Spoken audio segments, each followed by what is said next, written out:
here with you at the Aquatarium. What a challenging year this has been for our small business community. Never in my time as a business advisor have I seen such perseverance and resilience demonstrated by our small business owners. We think today's topic, leading through change, is relevant, and we're excited about all that is planned to pack your morning full of great information. I'm Jeanette Johnston. I'm the Business Development Coordinator at the Small Business Center. Our mandate is to provide, I should use the mic.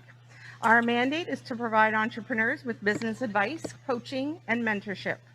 As a one-stop shop, the LGSBC achieves our goal of providing entrepreneurs with all the tools necessary to create and grow successful businesses. Carol Hardy is our newest team member. She is leading our Women's Entrepreneurship Program. Carol and Wendy and I are proud to serve you. We are excited to bring you Bridges to Better Business. So at the end, we are going to be doing the draw for the $250 valued door prize, which is 3 hours of wisdom and education by Jennifer Baker Consulting. But you do have to be here if you want to win. So a few housekeeping items. Please keep yourself on mute except for when you are in the breakout rooms. Second, during Brody's presentation, you're going to be able to chat with Brody using the chat options, which you can find in the bottom menu of your screen. And as well, please keep your setting on speaker view for you to be able to get the best viewing experience. For the past 6 years, we have partnered with the St. Lawrence Rideau Immigration Partnership. And Melissa Francis is with us today, and she'd like to bring a few words of welcome. Thanks, Wendy. My name is Melissa, and I'm the program manager for the St. Lawrence Rideau Immigration Partnership. And welcome to Bridges to Better Business. We are really, really excited to be here again for the 6th year. The Immigration Partnership has been around in Leeds and Grenville for about 10 years, and we are here to support employers and service providers in supporting and welcoming immigrants to the Leeds and Grenville area. So later on this morning, we are going to the annual Immigrant Entrepreneur Award, and look forward to seeing you. Thanks, Melissa. So there's a lot of distractions here this morning, but I'm doing my best to stay focused.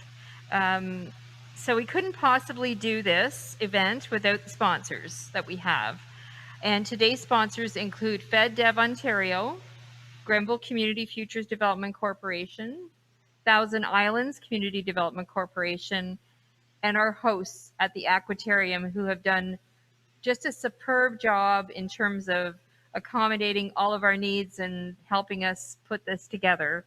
And they have a little video that they'd like to share with you about this amazing facility.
Never know where you're going to find us in the Aquatarium, but we are in the beautiful Lighthouse Theater with the fish swimming behind us, and we've spent a good amount of time here this week just getting ready. It's an amazing, amazing place. So I just want to, before we move on to our sponsors, I want to thank Thomas and Sarah and Michelle and the rest of the team here at the Aquatarium for working so hard to help us create today's event. There was a lot of behind the scenes that went on to bring you this. So we're ready to get started, and we hope you are too. We want you to meet some folks who provide services to our community that can help you with your business. We're not sure whether Franca Pomponio is on yet. Franca, are you there? She's with FedDev Ontario, so we'll insert her in later on.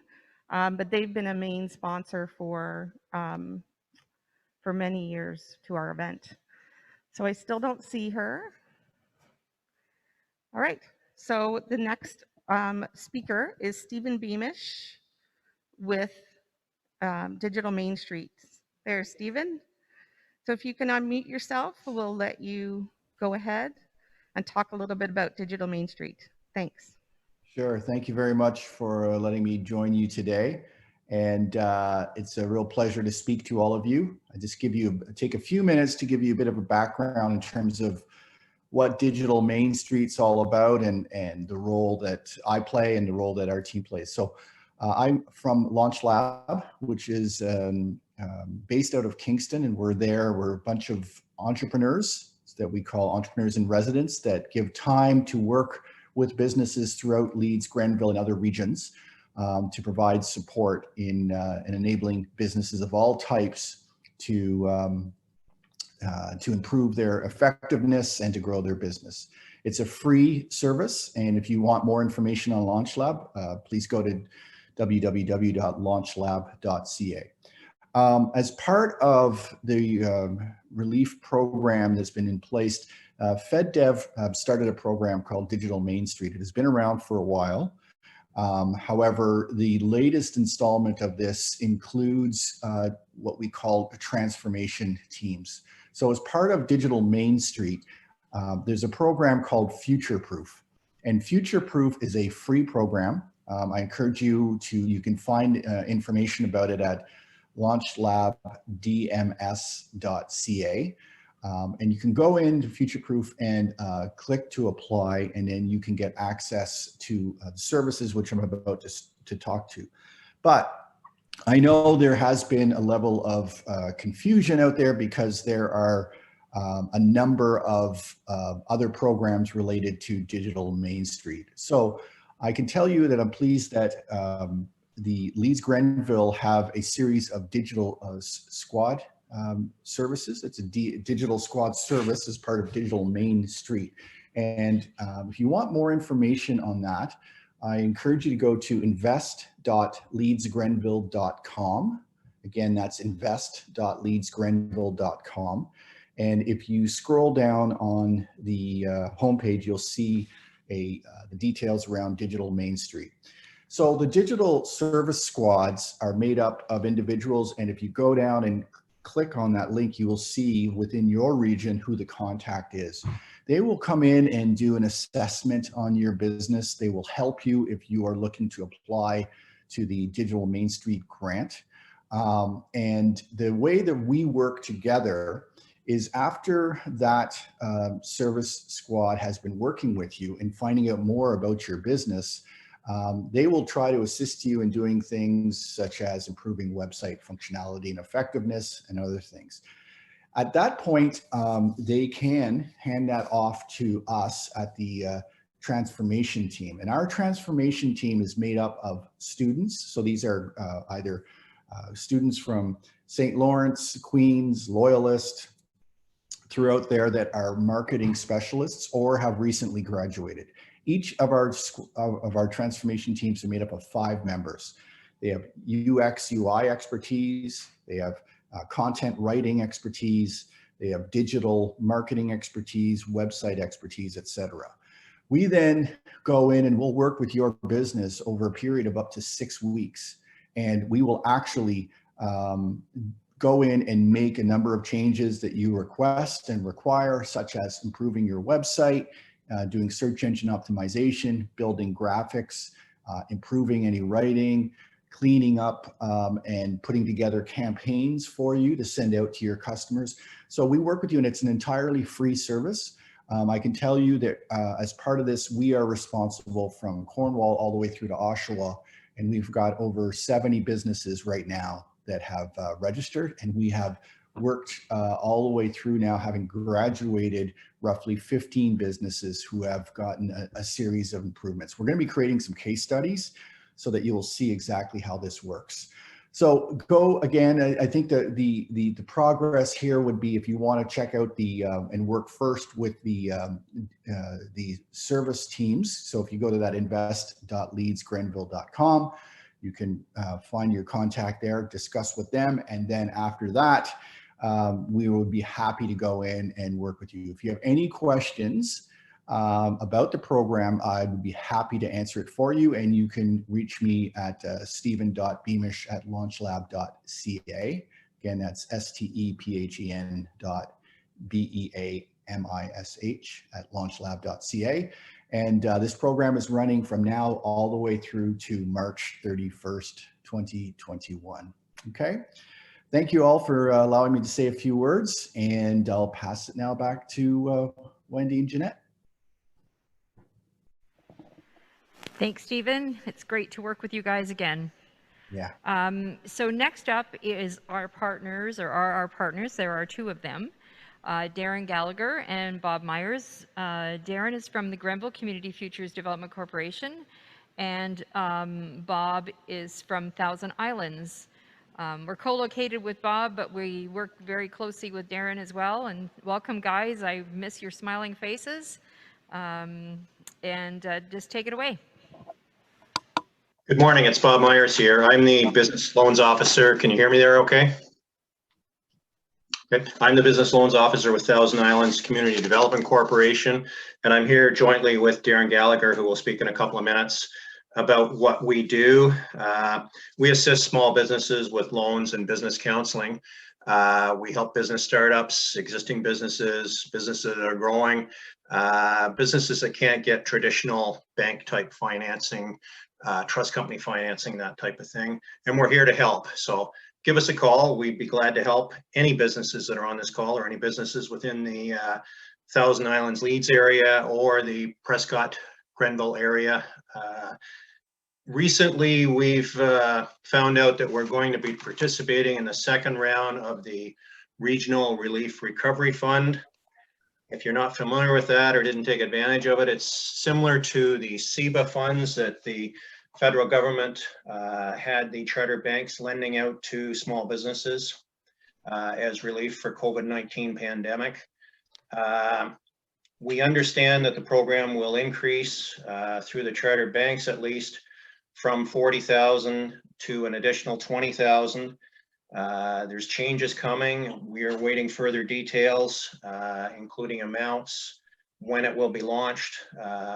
We're kind of hurry up and wait right now, but as soon as we find out, we'll get those details out to you. Follow through the public announcements that we'll have in paper, through Leeds and Grenville Small Business Economic Center website, through our website, through Chamber of Commerce, through the local DBIAs, that type of thing. Give us a call once it's announced, and we'll be more than happy to assist you if you can't get the normal financing through the charter banks. Other than that, I'll turn it over to Darren. Thank you. Great. So as Bob mentioned, we basically do the same thing. We were obviously in charge of the Regional Relief Recovery Fund. They rolled out, I guess it was in June, and for us, we did probably over 30 recovery loans, total of close to $1 million that went out in relief funding.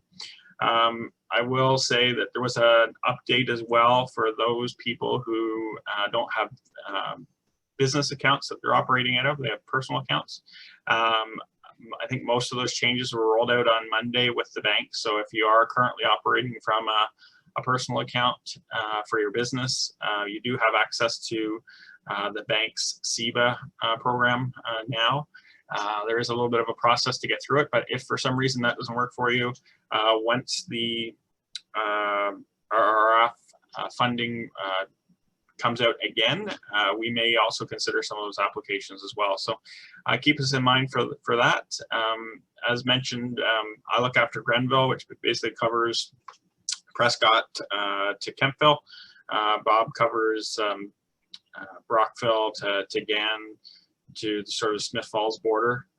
So we'd love to help you out with any funding, and come talk to us, and we'll be happy to help you out.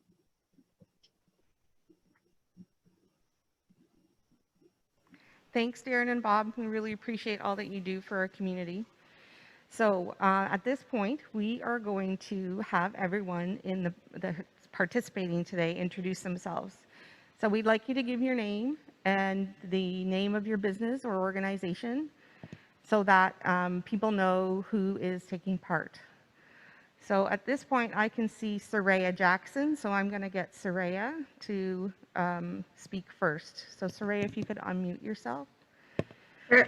I'm Soraya Jackson. I am just starting up Heartabella Artistry. Yeah. All right, Melissa Denny. I'm Melissa Denny. I own Peak Performance Training and Nutrition. I'm just gonna ask people to jump in because I can't quite see the order. Let's go with Tracy Mcdonald. I am Tracy Mcdonald, job developer with CSE Consulting. We have 3 offices, Kempville, Prescott, and our head office in Brockville. Thank you. Christina. Hi, I'm Christina Covey-Shannon with RBC Royal Bank. I'm a financial planner here in Brockville. Dave, you're next on my list. Dave Annable, owner and lead designer of Annable Designs and founder of Ontario Approved Professionals. Karen and Steph.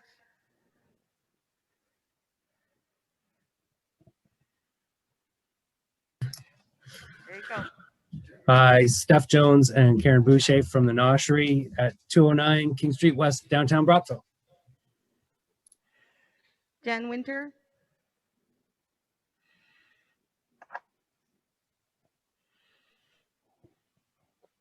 Good morning. I'm Jennifer Winter from Ignite Printing here in Brockville.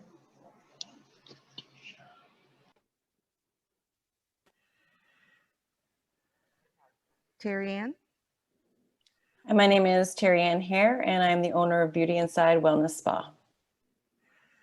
Derek. Derek Halliday, owner of Acme Signs and Graphics in Brockville. Ashley Hill. Hey team, I'm Ashley Hill. I'm the owner of Podium Sports Therapy and Wellness Center in Brockville and co-owner of Arcand Party Tents in Kempville. Jackie. Good morning. Morning, everyone. I'm Jackie Shoemaker Holmes. I am a sociologist and empowerment specialist, and I work one-on-one with women and mothers primarily, supporting them to be able to recenter themselves and prioritize themselves in their lives. So I provide one-on-one non-clinical counseling, workshops, and trainings. Thanks, Jackie. Good morning, Arlene. Good morning, everyone. I'm Arlene LaBerge from LaBerge Lavender Lane. I am starting a holistic agritourism center out in Greenbush, and I also own the Halotherapy and Reflexology Center in Brockville. Thank you. Good morning, Brenda. Good morning. My name is Brenda Visser, and my business is Flowers of the Field. I grow fresh cut local flowers, and I'm located in the township of Augusta. Good morning, Randy. Good morning, Randy Watson, IT Navigator, IT Consulting. Fraser. Good morning, everyone. I'm Fraser Hardy, the owner of NorthNet Media, and we provide web development and web design services in Leeds and Grenville in Eastern Ontario. Thank you. Good morning, Carol Palco. Good morning, everyone. I'm Carol Palco of Palco Jewelry Design. Lauren. Morning, I'm Lauren Smith with the St. Lawrence Rideau Immigration Partnership. Good morning, Kevin Savoy. Thanks for joining us. My pleasure. Good morning, everybody. Kevin Savoy. I'm the owner of Binan Business Solutions. I'm also a certified business coach, and I'm also the president of the Brody Church Fan Club. Awesome. Carol Hardy. To say something. I'm Carol Hardy and I work with the Leeds Grenville Small Business Center as the Women's Entrepreneurship Program Coordinator, I should say. Don't want to leave that out. Mary Ray. Yes, I have a social media presence called Godmother of Canadian Country Music, where I promote all Canadian country artists, actually. I'm also the chair of the Joshua Reed Center for Performing Arts Community. Thanks, Mary Ray. Sophie. Good morning. Hi, good morning. I'm Sophie Cushing from Thousand Islands Hearing Center. I'm the owner and clinician. I have 3 locations now, Brockville, Prescott, and Iroquois. Looking forward to this today. Great. Christine Thompson. Hi, good morning, everyone. And I'm glad to be here. And I'm starting a business called Puddle Hop Abstract Arts, and creating images that will go digital to print, and hoping to get an online business happening through the course. Thank you. Thank you. There are a couple of people who are unidentified. If you could edit the name, and the way you do that is up in the corner of your box. There's 3 dots, and you can edit your name simply by clicking on that and clicking rename. That way we can identify you. Okay, who hasn't introduced themselves yet? I've missed a few people. Speak up, please.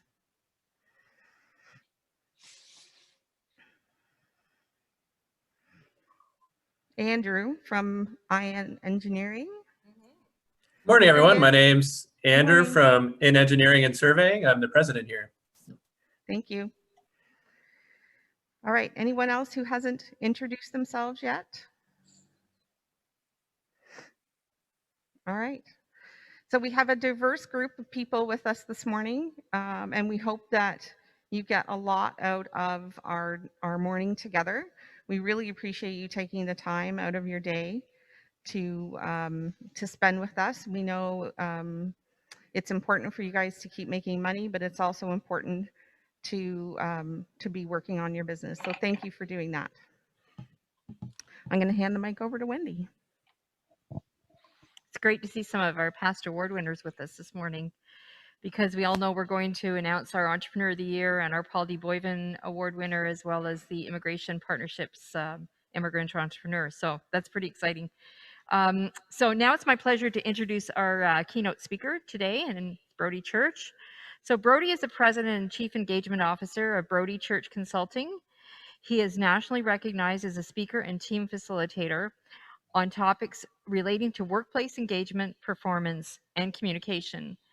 Brody focuses his energy on helping businesses prioritize and execute their goals through training and coaching solutions, and specializing in leadership and change management strategies. So please join me in welcoming Brody Church. Actually, I'll let you keep the microphone. Oh, okay. Can everybody hear me okay? We're good? Well, it is so exciting to be here in the Lighthouse Theater. This is a room, for the rest of you to know, that we have spent about 385 hours rehearsing for this event. We had some challenges, but thanks to the wonderful folks here at the Aquatarium and their strong team, we've overcome those challenges, and we're here today, just as a lot of us have been overcoming the challenges that come with COVID. It has been a very interesting time for ourselves and for our businesses. A lot of our businesses seeing a great reduction in volume, a great reduction in revenue, more credit, more layoffs, and maybe even some closures. But it hasn't all been bad over the last 8 months. You know, we've been able to adapt a little bit. We've learned, we've grown, and ultimately, we have changed. It hasn't always been easy, and sometimes, yes, it feels like we're walking through a sci-fi novel, but we're here and we're getting through it together. And that really is what this is all about today.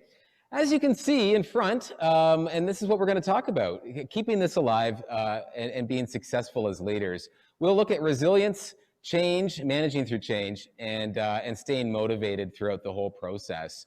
We're going to share. This is about you, so it's going to be very interactive. I want to hear what's working for you, what's not working for you, and ultimately at the end of all this, have a bit of an action plan to take away to implement some new strategies that might help you be even more successful. So just to give you the layout, I'm in this room and I'm sitting on this stool, and over on my left I have my old near and dear childhood friend Melissa Francis.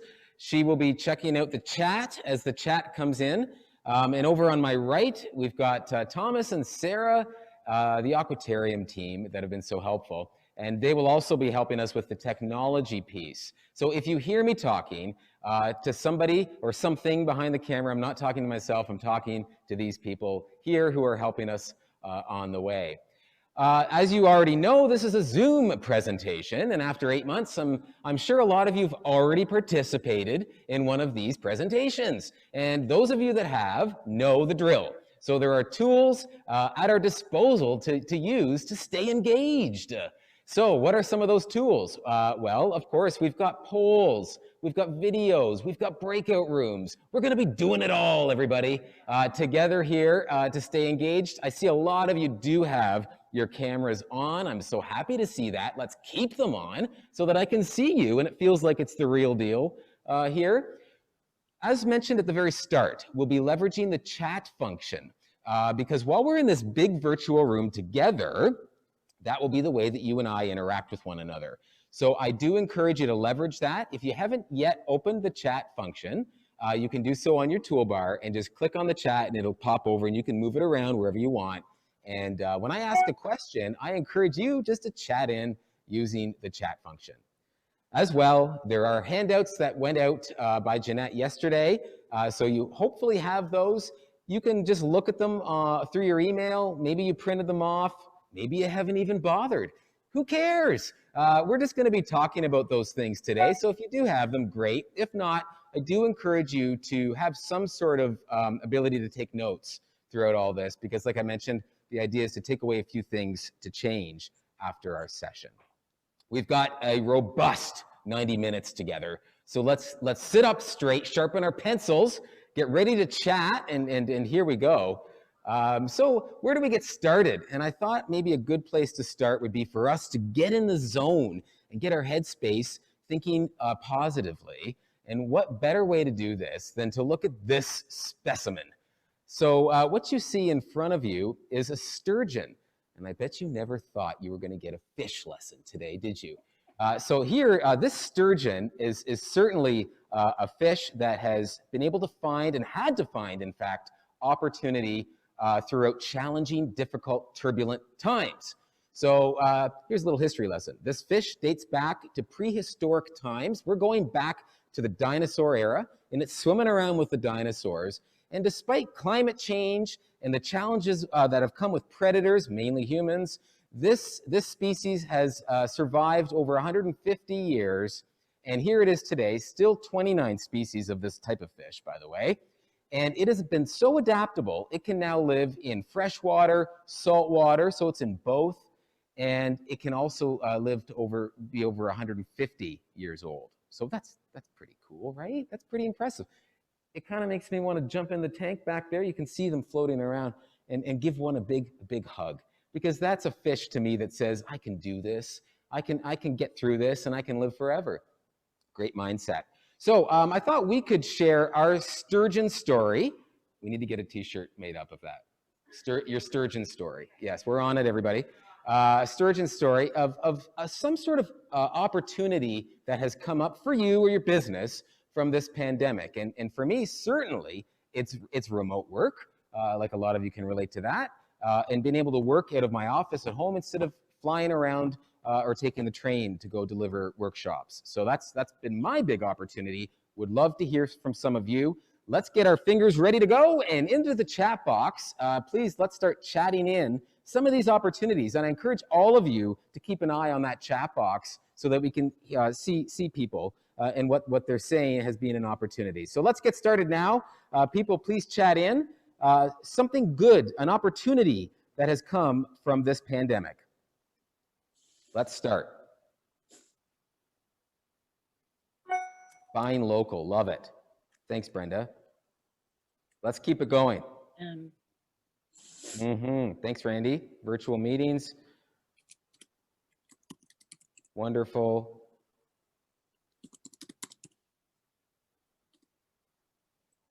Rebrand, love it. Created an online meditation course. These are great. I've extended my products. More connected with family and more connected to things that matter. These are wonderful. Finding passion. So that's great. And feel free to keep typing them in. I think it's really important for us to remind ourselves of this because this is where it starts. It starts with our mindset and being in the right spot. I was up at the Superstore earlier this week, and in the parking lot, I walked by two different people who had obviously ran into each other, and a lot of complaining going on about how long is this going to go on for? This sucks. I hate it. And you know, and I get that, and that's a huge piece of all of this. I think we have to be mindful of that and watch out for that, because that is going to trickle into our businesses if we're not careful. And that is something that we will be coming back to throughout the session. And we can see a nice final thought there, closer friendships, which is great as well. So if I could just get a quick thumbs up from everybody, and I know you can hear me, you're there, you're listening, we're good, awesome. We're going to dive in now to the conversation, starting off with this, resilience. If you did get that handout via email, feel free to look at it now, because this is where you can take some notes, jot down some thoughts, anything at all that you can take away from all of this. So to get us sort of thinking about it, well, let's use a personal example. And we're going to see a video now. I would love for you to watch this 3-minute video. And this is Luke and Scott in Kempville. And please highlight a thought for you that you took away from this. I'd love to hear a couple of those thoughts when we get back from the video. So let's sit back, relax, and watch this video now. I'm Scott Godwin. And Luc Vincent. We're the owners of Geronimo Coffee House, soon to be renamed Bubba and Bugs Coffee Bar. In Kempville, Ontario. Barely 6 months. Yeah, we took over the end of March officially. We took over the space and began operating in a takeout capacity end of April. We just sort of went numb and watched things unfold. The sale went through while the shop was actually closed. We had agreed with the previous owners to close as a precaution, to see how things were going to pan out, see if this was 2 weeks or what this was going to look like. And you know, a month went by and we were sitting in the house and unpacked in record time, but realizing this isn't what we came here to do, and we have to do this. Based on provincial guidelines, there's only so much we could do. And we did not know what would be the effect on the community if we did open or not open. We went forward, we tried to review, like, for example, what should we offer to individuals? Should be a limited menu, more options. We worked also with public health, and then that kind of guided us to the next steps. To overwhelming demand, we did not know that the first day of opening that there was a lineup all the way down the street. This virus is tricky, right? Like, we were very serious about we'll do this, but we want to do this properly. Like, if there are restrictions in place, we're adhering to those regulations. Second to that, we strapped a pillow to ourselves and leapt off the ledge and hoped for the best. We, had our X's in place and our arrows in place and our zones for waiting in place. And we strategized in that sense, but really, we didn't have the crossover time we expected or the the time to learn and shadow the previous owners. So really, there wasn't too much time to worry about strategy. It was, you're gonna learn the hard way. We did quite a few articles in the paper to introduce us. People want to know what was going to happen to the place, new owners, what does that mean, what are you changing, and all that stuff. So there was a lot of curiosity on that end. We've got what it takes. And it's part of a dream of ours as well. We're learning what you do is you get up every day and you show up. And you don't let your guard down. You don't become complacent. You don't become entitled. The people that are coming in here to support you as much as they are because they want a coffee. Some people are making a point of coming here. It's out of their way. It's not necessarily their routine. They want the place. They want you to succeed. So get up and show up, and don't be a victim. Be grateful if you're still standing. Yeah. Just shows you as well that we are thinking about tourism, and it's important that we bring a face to Kenville.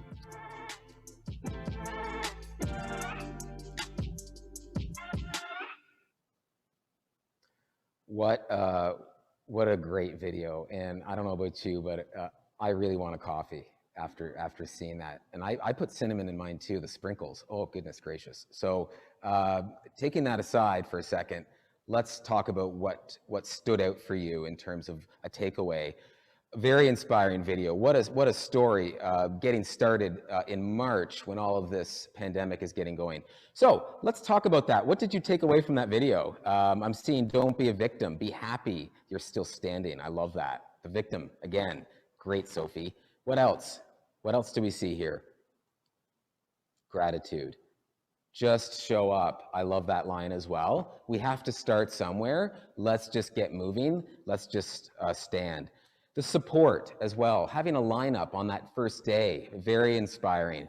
And that comes from the community, which we see from Jacqueline there. So is always willing to support. So we just have to let them know we want their support and have that conversation and start that conversation, which is great. So yeah, we're not entitled, Darren. Yeah, absolutely. These are great. Mastered their fear, which is what we're all doing now too. And that's what I think being resilient is all about. And on the screen in front of you here, you'll see the formal definition of resilience. Recovering quickly, springing back. So to me, when I look at this definition, to me it means that failure is absolutely necessary in order to be resilient. Because if I'm not failing, I'm not rebounding. I'm not coming back. I'm not having to come back. So failure is actually required to be resilient. And to me then, that says I don't want to work so hard at eliminating my fears and eliminating my stresses. In fact, I want to welcome those in. And I want to do my very best through those, because that is how I grow as a person, and that is how I grow my team, and that is how I grow my business. And it's okay to fail and have that as sort of part of my culture for my business and for myself, because that is what being resilient is all about. And you know, we know that shit's going to happen. We don't always have control over that. But we do have control over sort of the attitude we have, which is why we started with our sturgeon stories. The t-shirts are still in the process of being made over there. So there's an old saying out there, before you can help somebody else, you have to help yourself. And I like to take it one step further. Before I have to help myself, I have to know myself. So let's do that together. And if you did print this little handout, you'll see at the very top, there is a quick little self-assessment. It's a resilience self-assessment. How resilient are you on your day-to-day? So I've just taken some of those key characteristics that make us resilient, and I've thrown them down. And there's a scale on 1 to 5 you'll see on the handout. So 1, you look at the characteristics and say, oh, I'm not so good at that. In fact, I'm horrible. That would be number 1. Number 5, I'm totally awesome at that. I have that. I get that. So I want to give you just about 2 minutes to self-reflect quietly. Think about yourself. Think about your businesses. Think about your day-to-day routine. Where are you going to tick in terms of plotting yourself with these? If you didn't print the handout, that's totally cool. Think about the characteristics that you see on the screen and jot down where you think you're strong and maybe where you want to improve. When we come back in about a minute, I'd love to hear your thoughts in terms of the #1 area that you want to focus on and improve for you and your business. Let's go.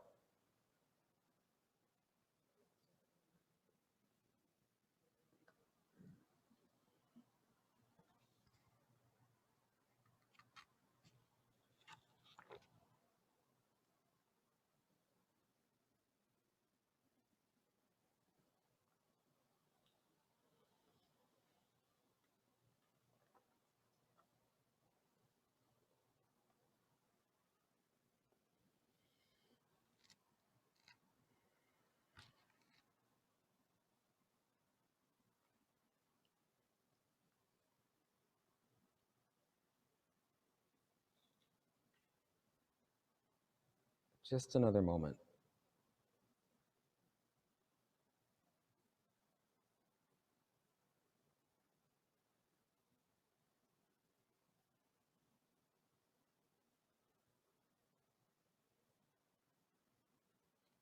Okay. As we start to wind that up, I encourage you to think about not just where you plotted yourself, but where would the people around you plot you? What's their perspective or their perception of you, especially through all of this as a business owner? So I think this is a great activity to hand out to people you care about, especially those people that work with you in your business. And if you're up for being vulnerable, handing this to them and asking them to plot you and gain their perspective, because that is a great starting point for us as leaders through change. If you're comfortable with the Annotate tool, I would love you to open that Annotate on your Zoom toolbar. You can click on the symbols, and there's a star, I think, which is maybe the most apropos, but you can use whatever you want to put a little mark on the one here that you want to work on the most. Of course, if you do this, it'll pop up completely anonymously. I'm not going to see your name. Alternatively, feel free to chat it in at the bottom, the #1 of these 5 that you want to work on the most. So let's do that now. Please either annotate on the screen or in the chat box out of this, your #1 priority.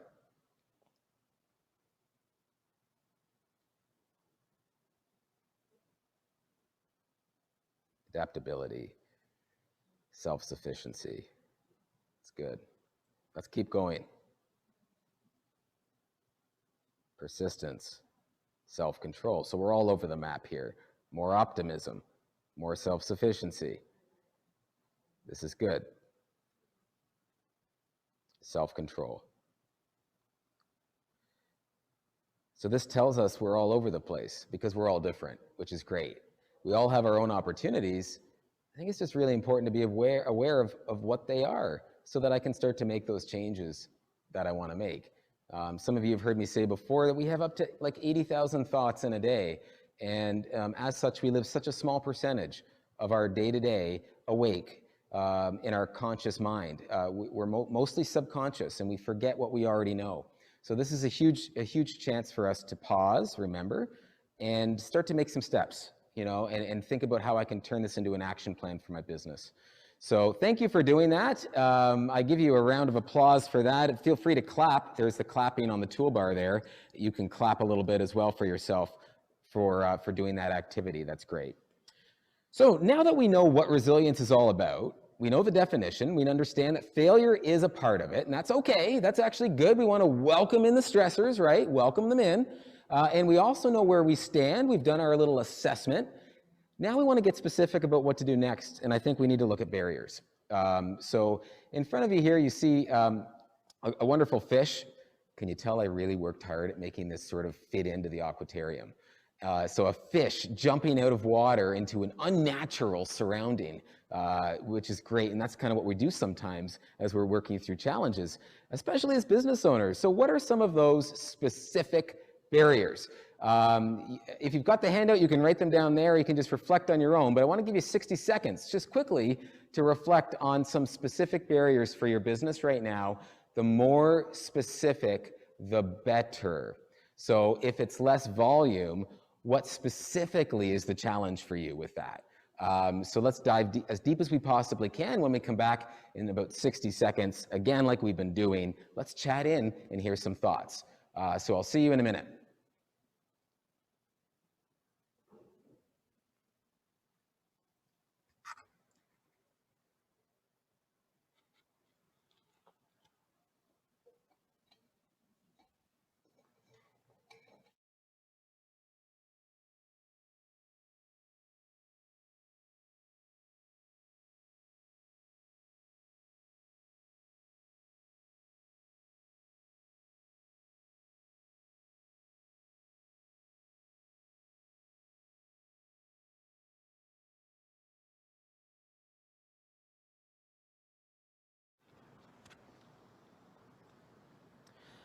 Okay, let's just start to wrap it up.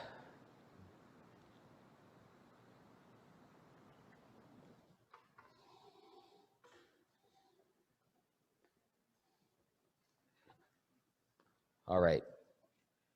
So let's take a moment now and share some of those challenges, those performance barriers that really are going to help us get comfortable with being resilient.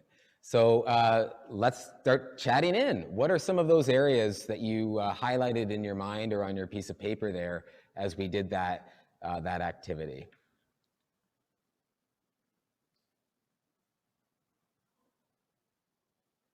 And I encourage everybody to read along with me here in the chat box as we see these come in. A barrier to getting people downtown. There's a stigma. What else? Let's keep going.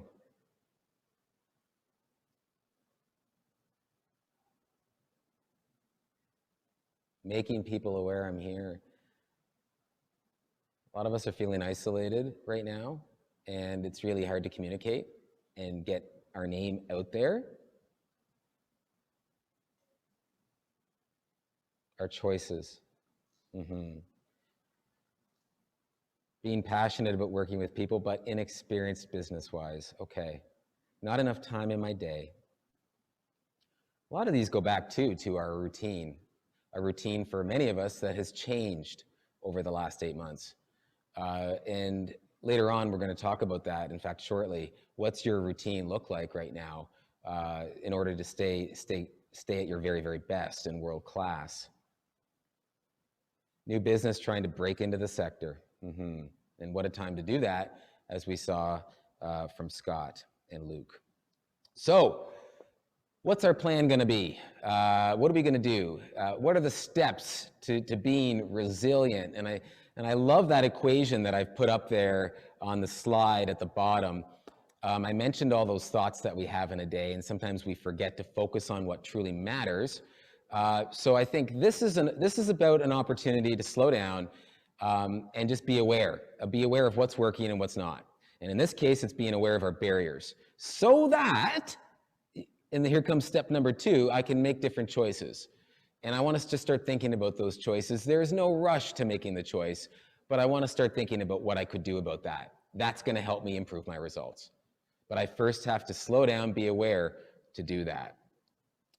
And some great thoughts continuing to come in here from everybody else. So here we go. Let's talk about this. 5 steps that can really help us in terms of being resilient. So you see the first step is wellness. And I mentioned this earlier, how it really does start with us. And on the last slide, I was just talking about routines. And what is your current routine? And when a lot of us got started with this pandemic, things drastically changed. And there was just so much uncertainty. It was an overload for us. Many of us now working at home or not going in as often, or if I am going in, I'm not customer facing at least as much. So that's impacting what I'm wearing. It could impact my overall attitude. And these are all having trickle down effects. And there's going to be aspects that maybe are not getting fulfilled in my life. And so I love to share this with you, a wonderful wheel to consider. Some of you have probably seen this. Versions of this are all over the internet. I just picked one simple version. If you Google image life wheel, you will find lots of different wheels out there with lots of different topics. You can also label the topic however you want. Draw your own wheel, even better, and then put whatever you need in there. Because you notice, I love the concept, because if you take one little piece of that out, it's not a full wheel anymore. So we need all of these to be fulfilled. And so my wife works as a psychologist, and after this pandemic started, she said, I really recommend that you print off one of these wheels and just look at it every day. And I said, that's a great idea. So where do I find it? Well, she just told me what I told you. Go Google image search one and find one you like or make your own. Okay, fine. So I did. And I'm starting to notice as I'm going through this, where some needs are being met in my life, there are certainly other needs that are not. And what was more enlightening for me to discover was the fact that the impact that the gaps had on all those other areas of my life. If areas were not being met, that was impacting other areas. So my attitude was impacting my relationships, of course, or my social life, or my career. So really, where are you with all of that? What you do with this is up to you, but I think it's great because you could rate yourself, you could write them in, you can do whatever you like. I share it just so that we can be aware of areas of our lives and where we might need to focus. Something else that you can share with your team if you are a leader, people manager for your business. So it starts with us. Then it starts with, once I've got that under control and I'm feeling grounded, or at least there's an awareness of where I'm currently at, then I can start dreaming. And that's what the vision, number 2, is really all about. Think about visions. When I think about visions, I do think about dreams. Daydreams, even night dreams. Now, the dreams we have at night, oh goodness gracious. Do you dream? Because if you dream like I dream, it gets pretty crazy sometimes. And that's cool. I wake up from the dream and it was just a wild one with people from the past, or we're doing something strange. And those are the dreams that I remember the most. And I want to go tell people about those dreams because they're so crazy. But then on the other hand, they're so crazy that I'm too embarrassed to tell people about that dream because it was just so out there and I'm going to feel judged, etc. And I think the same goes with our vision for our business and for ourselves. Those crazy visions that we have can lead to the best, because it can springboard us into another realm of thought. And we might not hold on to the exact vision we started with, but it can take us other places. We don't need to do this alone either. We can do this with the people around us and solicit their feedback as well, whether it's the people we work with or the people we serve, our customers and our clients. And we're asking them what they think about where we should be going. Once we've done that, then we can start setting those goals. And I think that's just really about holding ourselves accountable to those visions. So we are now creating a little more of an outline of what that vision looks like, when we want the vision to take place. And that is totally up to us and our team and whatever it is that we decide. But we need to hold ourselves accountable so that we don't fall into that victim vortex that we sort of were hearing at the very start of the session. So something to consider. Then we can get into the collaboration, and that goes back to vision as well, because we really want to involve as many people as we can when we're coming up with these ideas. Your team wants to be involved. Your clients want to feel like they can be heard. This is a huge opportunity to start asking people what they think, what they want, so that we can be in this together. Some of us have already said in the chat that there's this feeling of lack of communication or getting my message out there. So we have this need to be socially connected. And resilient people also are really socially connected. So this is a good opportunity to make note of as well, that this collaboration is critical and we do it together. Finally, we're persistent and we do not give up. And I think if we're doing all of those other things that we've just talked about, the wellness, the vision, the goals, and the collaboration, that's going to set us up for success with being persistent and not giving up. So something that's absolutely critical for us. I'll pause. Any thoughts, comments on the items that we have just discussed. Maybe you have an idea that's helped for yourself or your business. Now would be a great time to share it right in the chat box. So I'll pause now and let's take a look at the chat box. Any thoughts that have been generated, something you like, something you'd like to add. Let's have a visit.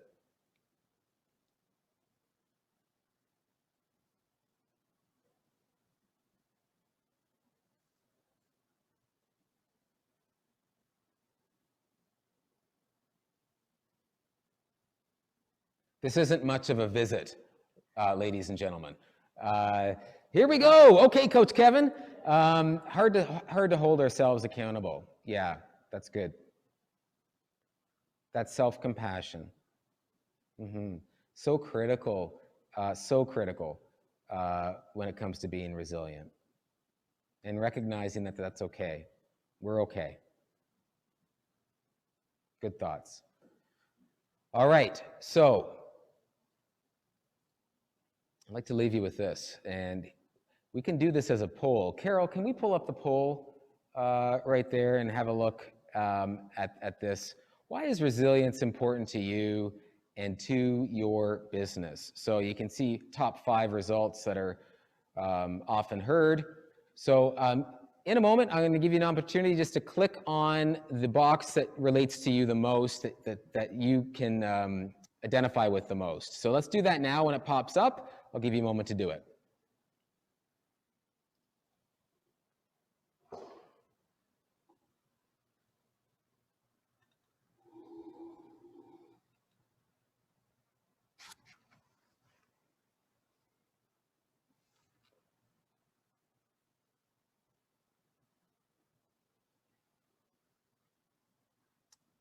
Okay, let's close off that poll. And there you have the results. So we're all coming from different places. These are all great reasons to remember why resilience is just so important and why we don't want to constantly fall into that rut and be in the superstore parking lot playing the victim over and over and over again. So these are some great reminders for us, and I encourage you to make note of this for yourself and to remember that really it starts with that compassion that we saw, and it starts with one behavior change. So I want to give you a moment now just to reflect on the conversation we've had. It's been fast moving. We've talked about a lot here in a very short period. What's one behavior change that you want to identify right now for yourself that's going to help you be an even better leader at your business? So just quickly, quietly, you don't need to chat this one in. This is just to make note of it and to write it somewhere so it's on paper. What's one small little behavior change that you want to make to be a better leader and more resilient?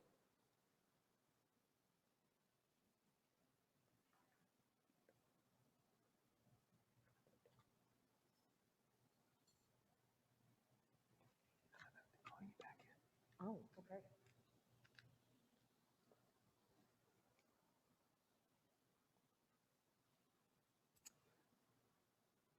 All right, awesome. Could I get everybody just to clap on, use the annotate tool if you can. You've done such an awesome job this morning so far. We know this isn't as real as being live, and we're doing the very best we can here to make it so interactive.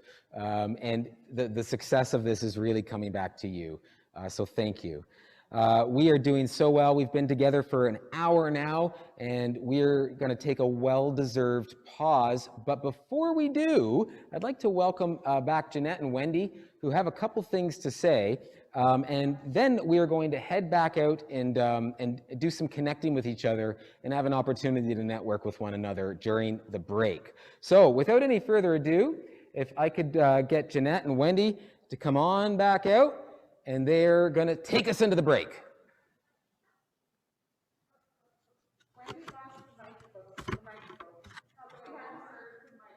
Blame it on the old girl. Yeah. Okay. So before we thanks Brody for walking us through that first half. We want you guys to be the first to hear this exciting news from us. We have a video that we want to show you, and where are we at? We're going to give them about what? How many minutes? What time is it? So it's 10 o'clock.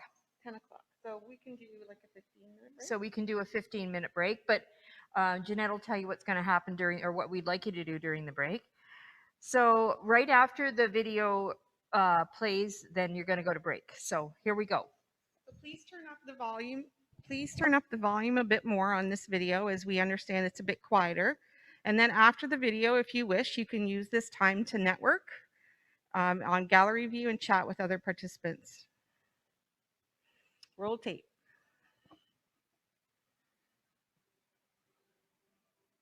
Center is celebrating 25 years of service in 2021. As we teach our entrepreneurs, refreshing and updating an organization's look is important to stay relevant and competitive in today's marketplace. This is the first public peek at our 25-year branding change. You will also notice a slight change in the name, making our moniker easier to communicate and market. We have also overhauled our website to better serve new and present clients using updated technology and accessibility tools. We would like to thank TD Graham and Associates of North Grenville and NorthNet Media of Augusta Township for their work on this project. We really appreciate the partnerships that we have in our community.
How's everybody doing?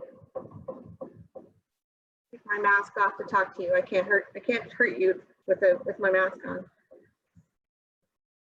How you doing, Jackie?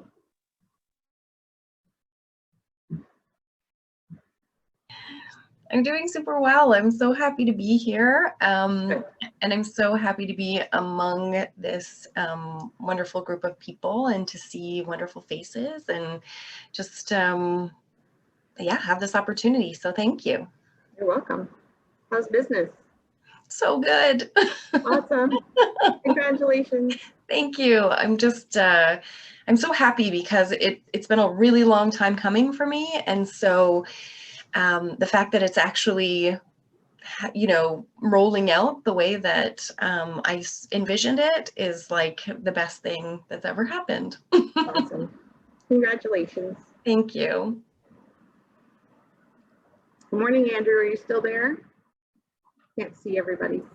I'm here. How are you doing? I'm good. How are you? That's good. Business is good? Yeah, we're doing all right. We just hired 2 more people, so we got congratulations. yeah, we got another land surveyor that'll be taking over from Brent for the next year, and then I have another structural engineer coming in too. So congratulations. yeah, it's going really good. I'm kind of taking the pandemic as an opportunity to build the team up, and you know, I'm betting on that next spring will be really busy with all the backlog projects. Yeah, I have no doubt that you will succeed. Hopefully. We made it through my first half year, so that's good. That's good. That's good. Thank you for your text this morning, Christina. You're welcome. It cheered me up. Awesome. That's good. Saraya, I loved your new logo that I saw on Instagram. You created that yourself, of course. I did, yeah. I have it here if you want to see. Sure, show it to everybody. Kind of massive. Soraya is part of the Women's Entrepreneurship Program, and she's created a logo for her new business called Hearta Bella Artistry. Can you see it from there? Yeah, you can see it. It's Hey, beautiful. Soraya, why don't you tell us a little bit about what you're doing with that business? I am creating watercolor art with positive affirmations on notebooks and kind of things like that, hopefully. Working on it still, building it. Nice. You see my blank wall behind me? I think I might need something there. Hit me up. Awesome. That's a great connection, Andrew. Christine is another artist in our Women's Entrepreneurship Program. Good morning, Christine. All right there. Thank you. Good morning. Yeah, so I actually, because of the strange name, I ended up picking Puddle Hop Abstract Arts. I did actually get out and take some shots in a puddle with the raincoat. I'm working on getting that to go into a logo. Now, ultimately, I want to sketch something, but for now, because of the timeline, I figured that was the fastest thing that I could do. That's good. Thank you. Yeah, thank you. Good morning, Arlene. Good morning. Did you get my email? I did, thank you. Okay, we'll connect early next week. Okay, sounds good. Okay, we're good. Want to tell everybody what you've been up to this summer, Arlene? Well, I've been plugging, since I've come back from COVID, I've been very busy at the shop, but my main focus has been here at developing the farm. We've got a lot of work done here, so. Thanks, Sarah. All the grunt work's being done this summer. Nice, that's good, that's good. Derek, how's business?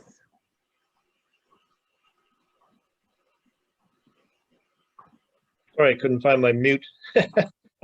Actually, it's going well. It's steady. My portable signs kind of took off, which surprised me really because, you know, the way things are, I really didn't think there was a whole lot of need for that currently. But anyway, yeah, so it's been going well. Not like it was, but busy enough. Yeah, yeah. Good, good.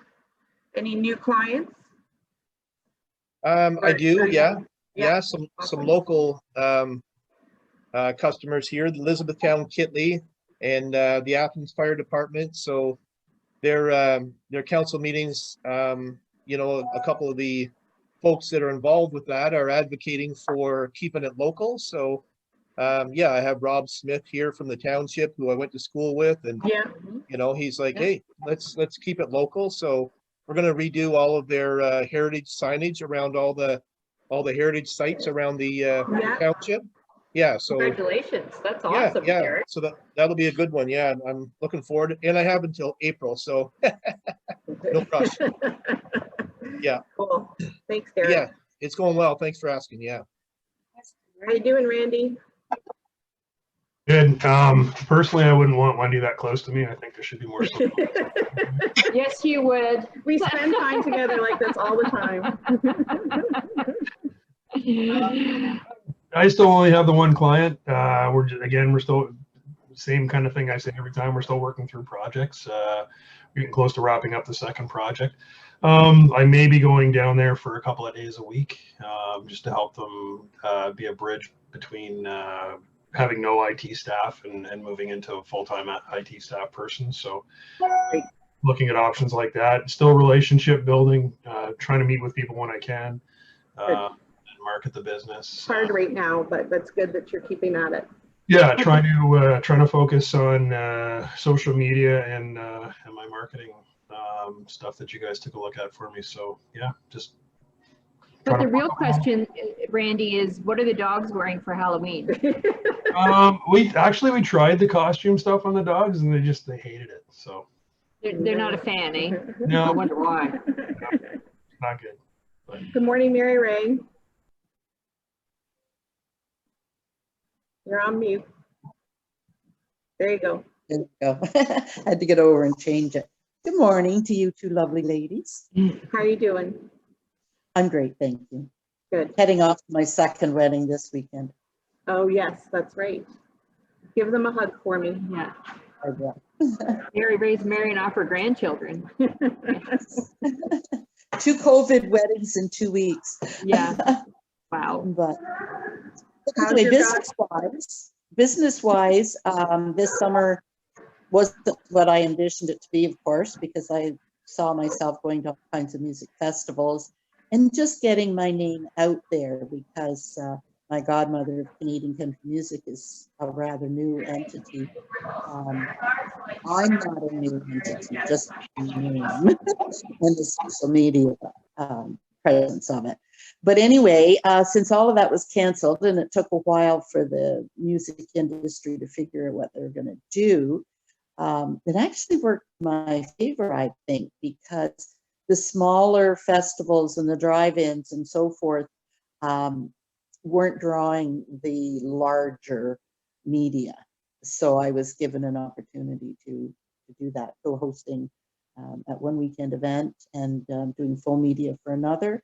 And then I have a photographer now with me too, and he's gotten press pass for the photo pit a few times. So yeah, so things are going along better than I anticipated. Good. Awesome. All right, we're going to mute ourselves now. We're going to go get ready to come back from the break, and we'll just have everybody mute themselves as well. See you in a few.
Well, look at Chris. Can you see him, everybody? This is Justin. Cute little beaver. He's quite. They were telling us that the aquatic he actually can put wood in front of the door so they can't get in. He's a crafty little guy. Anyway, it's to be here. I think that the aquarium can now put like a television projection on their things that they can do here.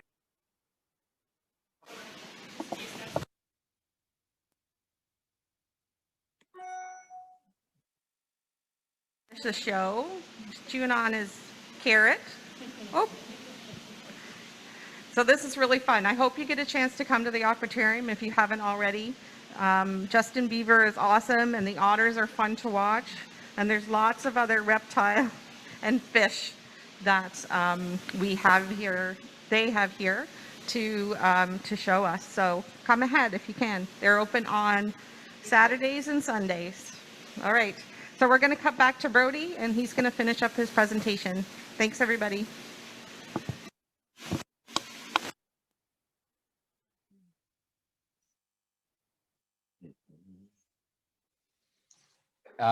We've got the coffee going here. Cinnamon has been inserted, and we've been chatting with the sturgeons back in the tank, and we are so pumped up and ready to go as we carry on this wonderful conversation, as we self-reflect on what we're doing well and what we can do even better.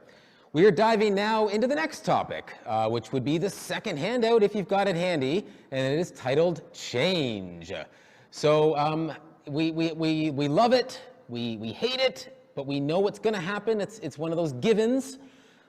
At what pace is it going to happen? Do I have any say over this, any control over this? How am I managing through this? How am I leading through this? Those are some of the questions that we need to ask ourselves. Why not hear from a couple of local experts? And right now we're going to watch our second video, and we're going to hear from Steph here and Lauren. And just like we did last time, let's look at a takeaway. I'd love to, in the chat box, hear your thoughts on what you got from this video and how inspiring it really truly is. So let's sit back, relax, and watch this video. Hi, I'm Karen Boucher, co-owner of the Noshery.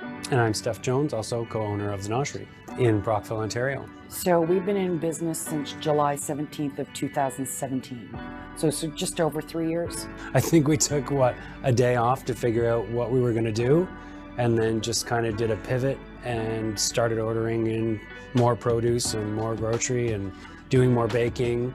We sold it in the beginning, basically our cost, maybe we rounded up to the nearest nickel, just to help people out at that point, especially it was people before profit. When it all started, I just happened to be on a Bridges Brockville page, which was created by a friend of mine, was to help people going through, the shutdown and not working and not having any money, like where they could find whatever. And obviously the first week we were shut down, we weren't serving. Inside, we were just running takeout. We've never been known for takeout, so it was a struggle that first couple of days. There was no eggs out there, there's no toilet paper. And I said to Steph, I said, I wonder, if we ordered vegetables in, do you think maybe people would come? And I think that first Saturday that we ordered vegetables, we ordered like $1,400 of vegetables and kind of hoped for the best. I posted it on the Bridges page, I posted it on our page, and then it took off from there. And I think the last 2 weeks of March, April and May saw our biggest purchases through all of our suppliers that we have since we opened. So we're still open, but we're just seating on the patio. So we're kind of trying to adapt with the weather. We purchased some propane heaters. We're kind of just trying to keep everybody warm. We're trying to hold off as long as possible. For dining indoor, we are ready. We have our tables spaced out quite nicely. We were able to serve 42 before, and now we're down to 26 seats. We're more than willing to shovel the parking space out front, and so the plow doesn't plow in the patio. We'll do whatever we have to do to stay open for our guests and obviously for ourselves. I always go out and say, hey friends, how you doing? Because our guests are our friends. We might not hang out or go to their houses or anything, but when you come here, you're our friend. You have to be willing to adapt to whatever's going on. And like I've said countless times now, you have to be willing as a business person to turn on a dime. It may turn out really great and you might fall on your face, but at least you tried.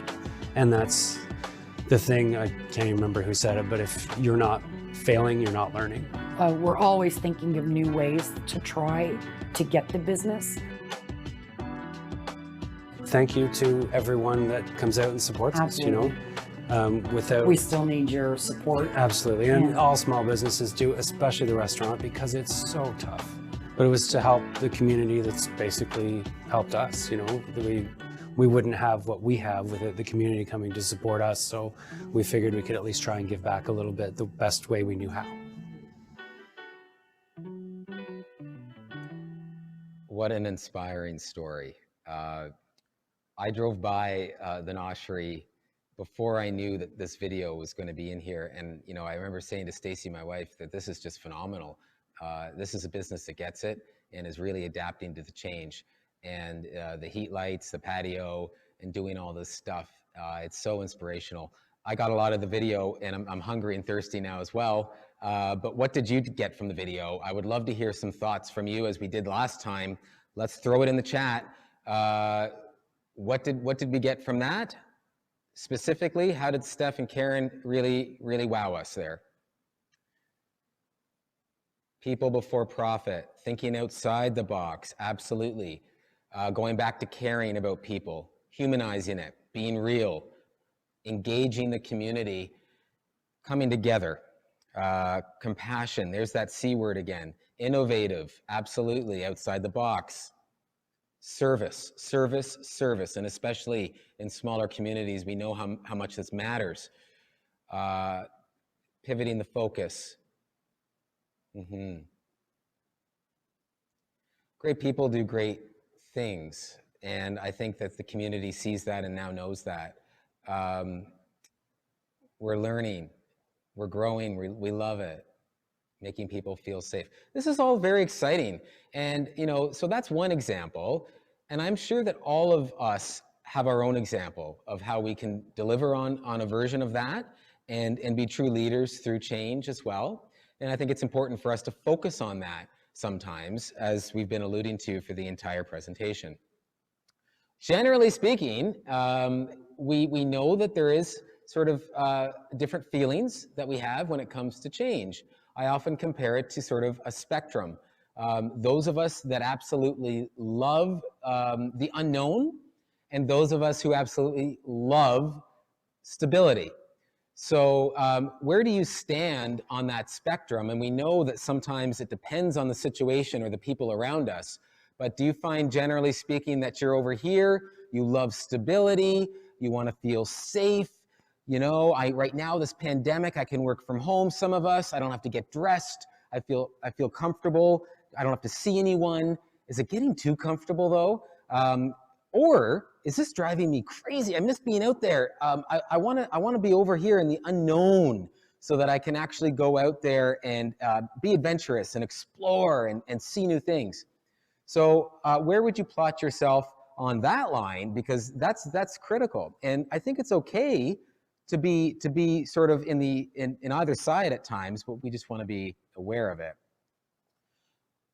From what I've read and from what I've experienced, we really do need both of these to be truly fulfilled and happy. And if you go back to that wheel of life, maybe both of these actually matter. So we're preparing our mindset to be ready for the unknown, and then take comfort and retreat to the stability when we can. But both are necessary for us to be truly fulfilled and successful. I think it's also necessary to remember all the benefits that come with change. And we look at this little girl looking at the fish, and it reminds me of 2 nights ago, we had our first snowfall, at least downtown Brockville we did. And we were sitting there eating an early dinner with the kids. And all of a sudden, my 7-year-old screams and looks out the window and yells, "It's snowing." We're dropping our forks because we thought she was choking or something. And we abandoned the table. We left the table, okay? And we hardly get any shoes on. In fact, some of us did not have shoes on. And we went out onto the deck, and the kids are sliding around. They're so happy. They're making snowballs. And I got a picture of them, and when they weren't looking at me, and they're sort of looking up at the snow, and they got their tongue out, and they're catching the snow with their tongue. Now, when was the last time you and I did that? But it's not just that. These kids, after another month or two, we know they're not going to be doing that anymore. And goodness gracious, certainly not by March or April. It's boring. It's old news. It snows all the time. We don't care. it's super cool to look at the seasons as a great reminder of all the goodness that can come with change. And that's just one little example. We need that. We need to have it snow sometimes, but then we need the snow to stop, and we want the warmth. But we do need both. So I'd encourage you now just to quickly reflect, and you can use the handout on change to do that. What are some of those benefits to you when it comes to change? Like we've just been doing, let's take about 60 seconds, jot a couple down. Things that really are important to you when it comes to change. We'll come back. We'll hear some of those thoughts in the chat box momentarily.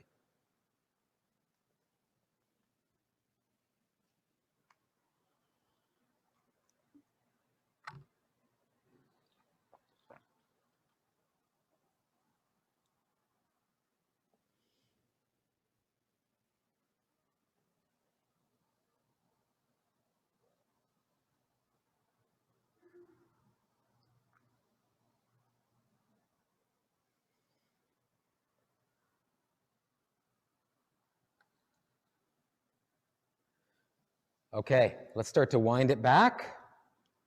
And we can see that Darren, thank you, you've jumped in already with personal growth that comes with change.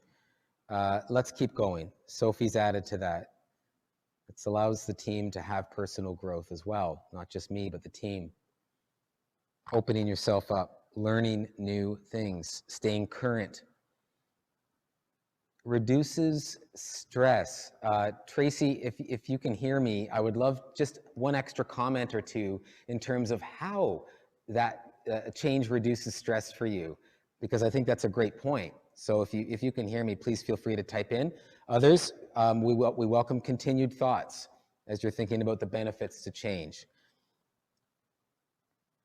Reestablishing strengths, learning new skills, accomplishing things, that feels good. Being grateful, awesome. Wonderful. Gaining confidence in ourselves, increasing self-confidence. And we know that the trickle down that has on our businesses and how we do things. Keeps us in our game. So this is wonderful. Okay. Spills over into our family and our relationships. We can be more efficient. So this is all good stuff. And I think it's important, again, to think back to that formula, awareness, so that I can make choices. I want to be aware of this so that I can make right choices with my mindset and with my activities with my team so that I can get the results that I really, truly want. But we have to remind ourselves, and I think that this is important to say, that we're in this together, and it's not just about us and our business, but we've talked already about the value of the community. And we need to do this for each other here as well, to remind ourselves of all of this good stuff too. Just building on what you've already said, we look at some of these here, and to me this seems very, very familiar when I'm looking at this list. And I pulled these from various different internet sources online. And I looked for the consistent messaging that I saw when it comes to change benefits. And this is what I pulled up. But to me, I'm seeing a big similarity to what we talked about with resilience, and maybe a bit of an overlap. And you can start to see now that message is getting layered on here, and that important for having vision and goals for the future, so that we can grow as people and learn. And that speaks to the adventure as well, and our self-confidence and all that good stuff. It's a mindset. This is a mindset that can really help us. So where is your mindset, and what can you do about that? A great change management formula or a checklist you see in front of you. It's also at the top of your handout if you have it. D plus V plus F has to be greater than R. Goodness gracious. Now, I was never a math person, ever. But I like the message behind this. So dissatisfaction and vision for the future and the planning of those first steps to get there has to be bigger than any sort of resistance that I face. And this reminds me of the video that we saw. So if you look at Steph and Karen and how this formula would have played in to what they're doing, it's very, very critical. So where are you and your team with this? How unsatisfied are you with the results that you're currently getting? Can it be better? Is everybody on board with that? These are good questions to ask. How clear is your vision of where you want to go? Do you have goals attached to that? We spoke about that with resilience. And then do we have a plan to get there? Have we started working with our team or ourselves or our customers to get a plan in place? The plan could simply just be the W's and the H, the why, the what, the how, the where, the who. But that's a starting point to get us somewhere, to get us going. Just show up, as we heard at the start. That has to all be greater than the resistance. And I think if we do those first three things really well, we are reducing the resistance that we will get from implementing a cool new change for our business. Lots to consider. Sort of where we're at on the spectrum, what are the benefits of the change, and then this change management checklist to take us into new realms. We've also built on top of that, that resilience block, which is our foundation for all of this. And that's where we're at right now. So I think I've done enough talking, and now it would be a great time for you to start talking again, using your voice instead of just your chat. So what we are about to do is have our breakout room. So those of you that have used Zoom a lot know how this works. In a moment, you will be invited to join a breakout room. Something's going to pop up on your screen, and you can just click accept, I join the room, and you're going to be plopped into a room with about 4 or 5 other people. That's it. It'll just be you all. And at that point, I encourage you to unmute yourself. You'll have your own chat there that you can use as well, but you can just talk freely and openly with one another. What will you be talking about? Right there, you see it on the screen. I want to talk about this, which is what I can do to ensure I'm ready for change. What do I and my business have to do to ensure I'm prepared? Brownie points and gold stars for those of you that can weave in and incorporate some of the content that we've already talked about this morning. So you've got the notes that you've already made. Please look back at those notes and include some of that stuff. How long will this be? Well, it's going to be about 8 minutes or so. You will be in your breakout room. And after about that much time, you're going to get a notification saying, please come back. The room is going to end in about 60 seconds. And then we will all come back into this main room here, and we're going to talk about what we took away from that, just like we've been doing with the chat function. I would love to hear a couple of your takeaways, your thoughts on what you can do to ensure you're ready for change, anything at all. If you have any questions, now would be a great time to chat in.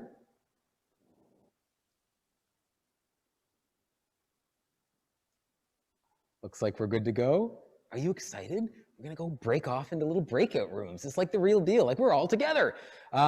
Okay, oh, do we need a spokesperson? Carol, thanks. No spokesperson is necessary, but we would just like to hear generally some feedback when we come back. So all of you could be prepared to jump in and share just a thought or two. Thanks, Carol, that's good. All right, so without any further ado, we are gonna go and do a little breakout. So something will pop up now momentarily on your screen and invite you to go to that room. You click join, and I will see you in about 8 minutes.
It's okay.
You can put on my camera if you want.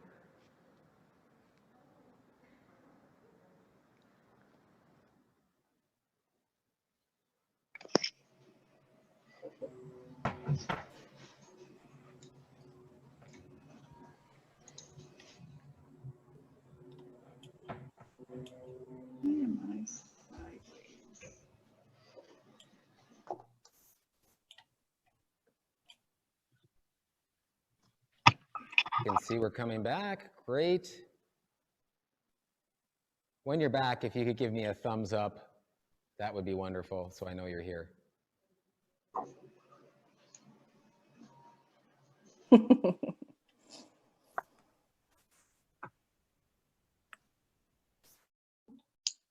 Oh, we've been kicked out.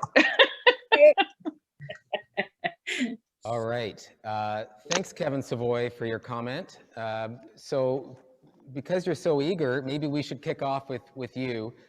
How did that go? And what are some specific takeaways? Because this morning we've been chatting high level about a lot of ideas that we can look at implementing, but this was more of a specific, what do I have to do for my business with these ideas to be more successful? So what are some thoughts? What did you hear in the room? I would just love you to chat in, and we can all sort of follow the chat together and pick up on where we're at right now. So let's go. If I can start first, I'd love, because I'm really excited about what just happened in our group. We were together with Pamela Robertson from the Chamber, and we were learning how much the Chamber has to offer us. So me not knowing how much the Chamber had to offer, I was really excited in following that through.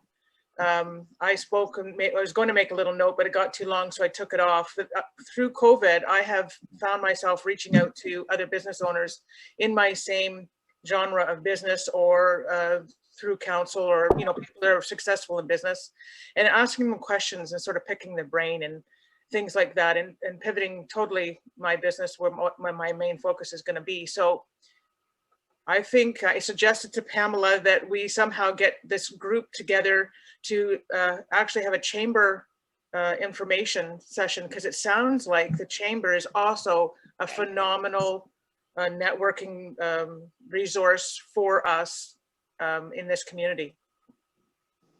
That is great. What a success story. Thank you so much for sharing. Sounds like we've got some work to do from here, and it's all good stuff. Oh yes, of course I do. Yes. Good. Let's hear another one. You either voice or chat is fine. Brody, you want me to go? Sure, Kevin. Thank you. Yeah, my pleasure. So one of the themes that came out of ours was when we kind of dissected the formula for change was the leader's ability, right? That it's so much on us to set the environment, and for us to kind of broadcast our vision down to our team in two different ways. One, you gotta broadcast it like technically, like here's as much clarity as we have on our vision, so they buy into it. But you also have to kind of describe it to them with emotion, right? And as the leader, that you've bought into this vision and you want everybody to go with you. I thought that was kind of a great thing that everybody participated in our room. Thanks, Kevin. Yeah, how do you actually share your visions and get people excited, tying in the emotion, as Kevin says. And then I would also build on that and say, where possible, we know it's not always possible, but sometimes can I get the team involved in creating the vision? And we all know that if that happens, we're all holding ourselves accountable. We're all a part of it. We're all probably going to enter it a little more engaged.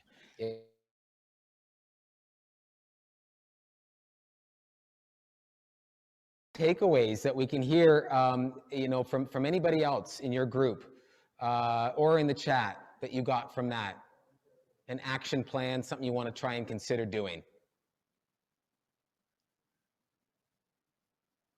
Well, I think one of the things we talked about in our group was constantly educating yourself on what things can or need to change, and also having a fundamental understanding of your community, and that's your local community. And I also want to go a little bit further and say the community that is your business, what's happening, what developments are happening within, again, your local community and your business community as well.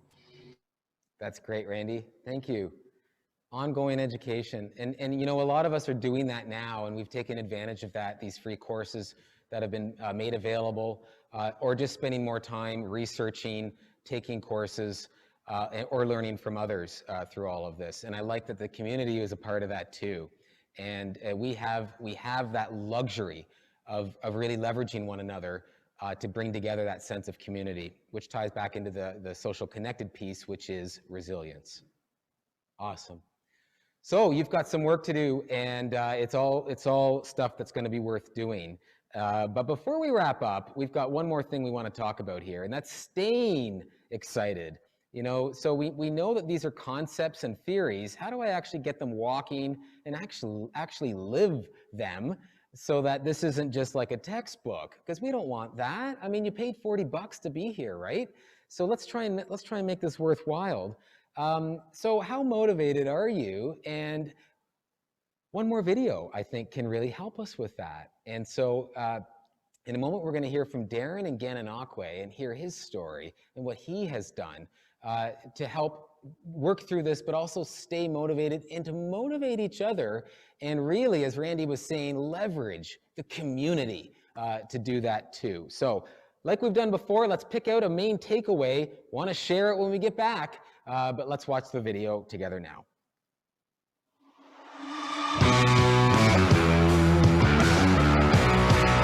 Hi, my name is Darren Towers. I'm owner of the Old English Pub in beautiful downtown Gananoque. I moved to Kingston originally for 1 year, and then I do carpentry, did a job in town, and just fell in love with the town and the people, and you know, small community. And obviously, business owners, we all went through a lot of trauma and stress and anxiety, and we were fortunate in some ways with restaurants that we could offer takeout and delivery.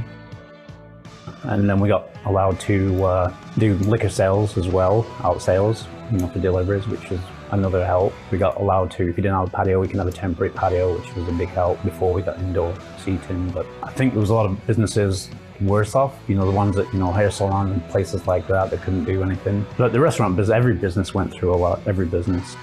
Now, it's been a tough time, you know, you just got to battle through it and try to keep strong. Yeah, I started a Facebook group called Gananoque Strong, and I started it the week after COVID, I think it was. I just did it. It was just a motivational site just to inspire people and keep them strong, especially with the bad weather and people, you know, couldn't go out.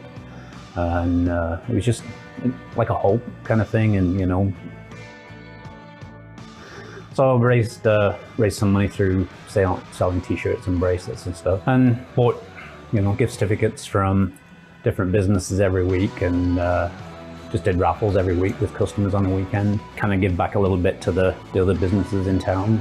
Gananoque Strong, and even the gift certificates, I didn't do it for praise. I just did it because, you know, I wanted to give a little back to, you know, it's $100 every week to different business, and might make the difference in keeping the lights on and that, you know. I jumped in the deep end of the pool. You know, we tried doing pre-cooked takeout meals, like frozen, with a lot of seniors buying in, like 6 or 7 at a time. Security of my staff, that was my big thing, because they're like family to me.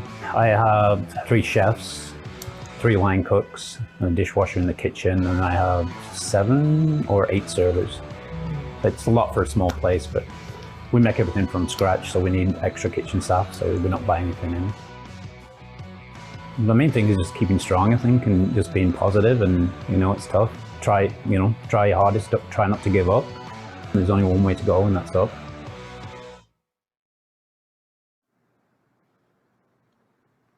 Oh gosh, what a video, and Gananoque Strong. What did we take from that?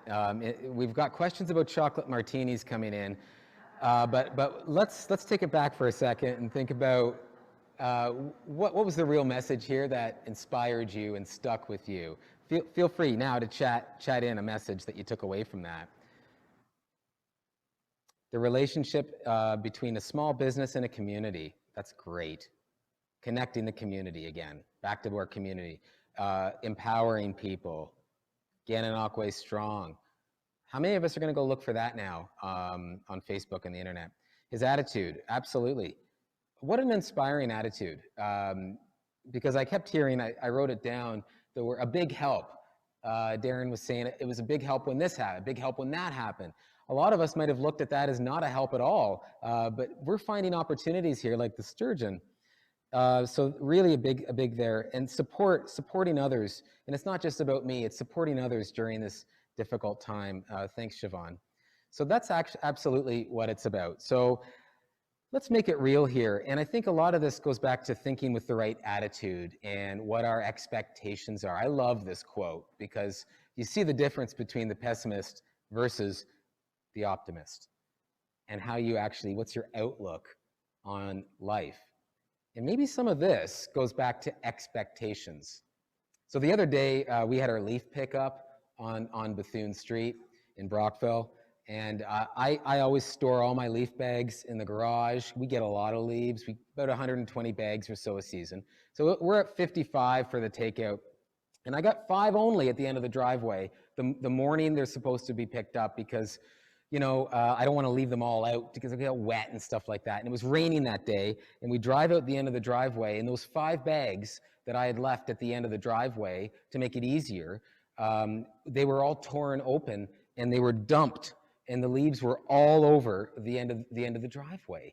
And I thought, how on earth could somebody be so mean to do this? And you know, the neighbors are coming out and staring at it and saying, oh, we're so sorry.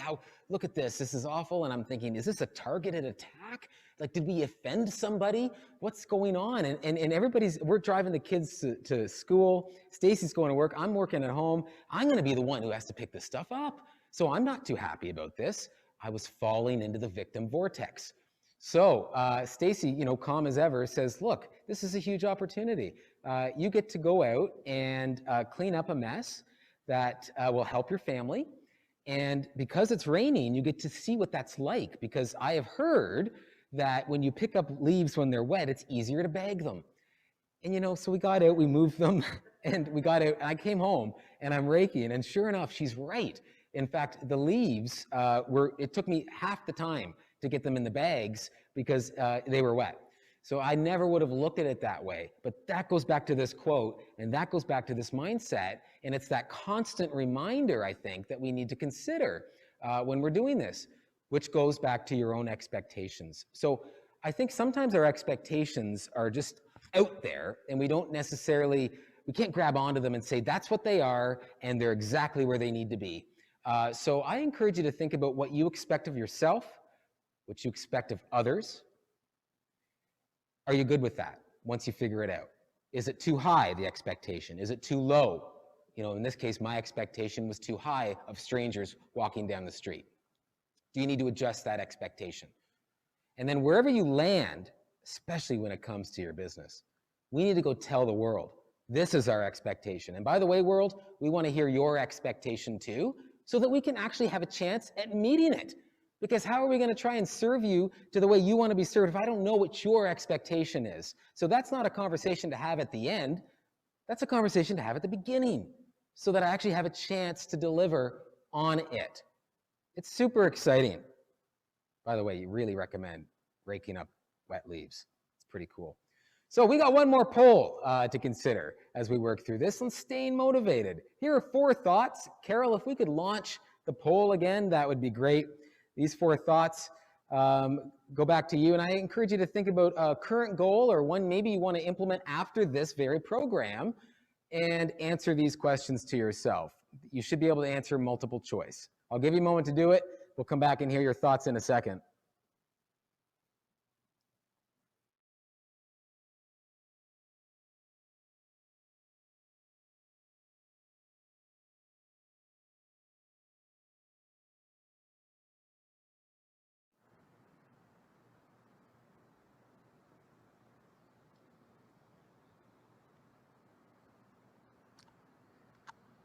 Looks like we're almost there. Submit our final thoughts.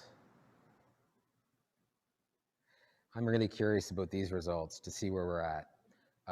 Okay, so let's close the poll, and we will launch the results so everybody can see. There we have it. That's great. So I do expect I can reach my goal because it's valuable. Then we look at these other ones, impulses and timeline. And so what we see on the top, this is actually a motivation equation. So what we see on top has to be greater than these issues on the bottom. So do you believe in yourself? Do you believe in your team? Do you believe in your business? That's number one. Because if I don't do that inner work, I can't, expand that and get that out to my clients. So we've been talking about that all morning.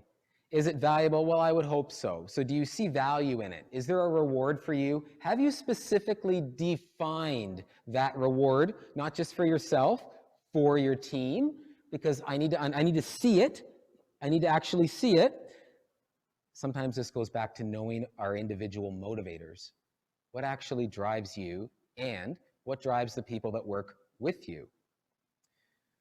Can you start as soon as possible? The longer I wait to implement a goal, you can guess what I'm about to say here, or the further off it is, the less driven and motivated I am. This goes back to the classic example of cramming for an exam. About a week ago, all of us in this room slept very well when we considered this session that we're having today. Last night, though, all of us probably were up most of the night thinking about it because it was tomorrow. This is the big deal. So how close, can you get that timeline as soon as possible? Or if the timeline is so far off, can I set mini goals along the way so I've got a timeline monthly that I'm working towards so it doesn't seem like it's too far off? And then finally, the impulses. That a lot of us that goes back to just who we are. Are you disciplined? Are you strong at saying no? We see these videos. If some of those items, the drinks, the food, the coffee, is set right in front of you, are you able just to pretend it's not there? That's actually something you can work on. And if it's something you struggle with or your team struggles with, I highly recommend it. It's like a muscle. So little practicing, like for me, I love like freshly cooked or baked chocolate chip cookies. If come out of the oven, they're right there, but I'm not going to have one. I want to smell it and I want one, but I'm not going to do it. And little things like that can actually train our brain to get way better at saying no and really focus on what matters and what's important. And in that case, I'm focusing on my health, and I want to focus on being better at saying no. And I remind myself of that, and I don't do this as often as I should, but those are little things that you can do to get better at that. So those two on the bottom, watch out, because they will suck away the success of your goals if you're not careful. And if the ones on the top that you see aren't as strong as they need to be. And we've really, a lot of this has today been about leveraging the team and doing this together, leveraging the community so that we have everybody on board. A couple final thoughts to consider as we keep each other uplifted and motivated and excited. So I love this quadrant here because we see two simple aspects that drive motivation. And it's on the handout if you have the handout, where it's motivation or engagement is one axle and skill is the other. And where do you find yourself and where do you find your team? I want to give you a moment now just quickly to plot yourself. And if you have people that work with you, please plot where you'd put them as well on here. Let's see what we can come up with. I'm not going to ask you to share those results, but I would like you to plot and just see that on paper. So we'll come back in about 30 seconds.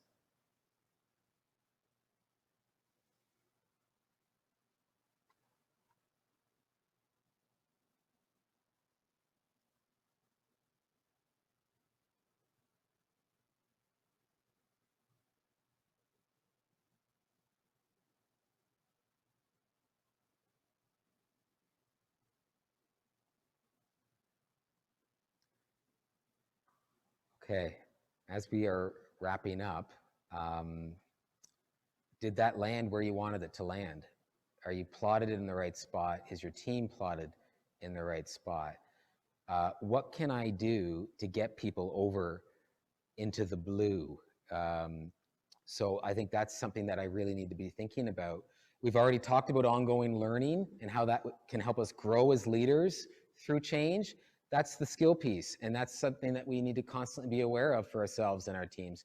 But then there's this day-to-day motivation, which we've been spending time talking about as well, and how important that is to stay on track too.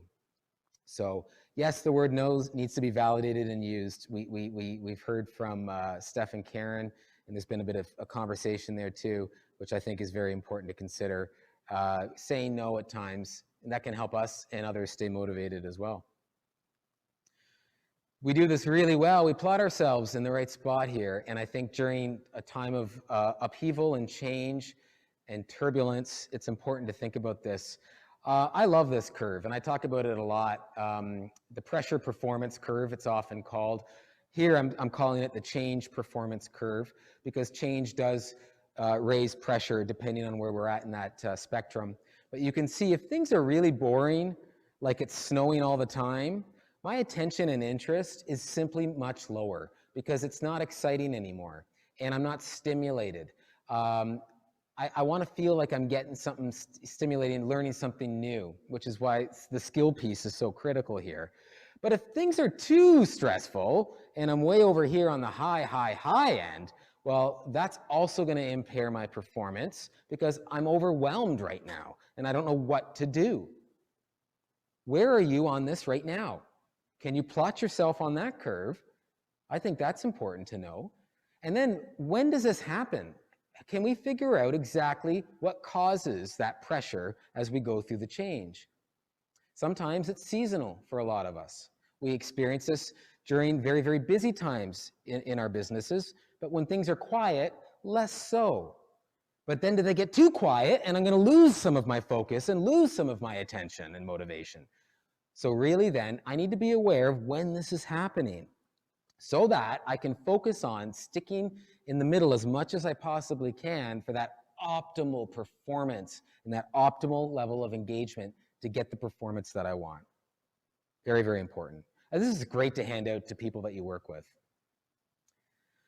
I want to leave you on a final note here about being memorable, because I think a lot of us are now struggling with getting word out there to the community and some of the people that we serve about who we are and what we're all about. And we've shared this morning the importance of believing in ourselves, and it starts with us. And to me, that goes back to our value and really knowing the value that we offer other people. This is all creating those first impressions. And a lot of you know first impressions don't take very long to be created. First impressions, you know, on average are 3 to 7 seconds, but they even can happen quicker than that subconsciously. And they're happening every time we serve a client or a customer. So today's first impression is going to be different from tomorrow's first impression. So it can be daunting thinking of it that way, but it can also be super exciting to think of it that way, because every day is a fresh new way of wowing a client or a customer with a first impression that I want them to have. Great ways to create those impressions, you see them right on the screen. You know, simple questions, asking them, starting off with just that simple, how are you doing through all of this? What a powerful question. How are you doing through all of this? What's working for you right now? What would you like to see from my business? Then making a statement around what you're focusing on. That statement goes back to the vision and goals that we talked about earlier. And I'm telling people about that because I think that that's really important. And maybe I'm telling a story. You know, some of this to me, when I look at this, it links back to the idea of pitching. And I don't want to say elevator pitch because that's just so dated. You know, the elevator pitch dates back to the 1850s when elevators were brand new. And it's not, a lot of us think that the elevator pitch was invented because we want to be able to sell our business and our solution in the time it takes to ride an elevator. That's not where it came from. It came from the actual guy who invented the elevator and his elaborate and wacky ways of pitching his idea so people would stop taking the stairs and start taking the elevator. Now that's the 1850s. So things have changed.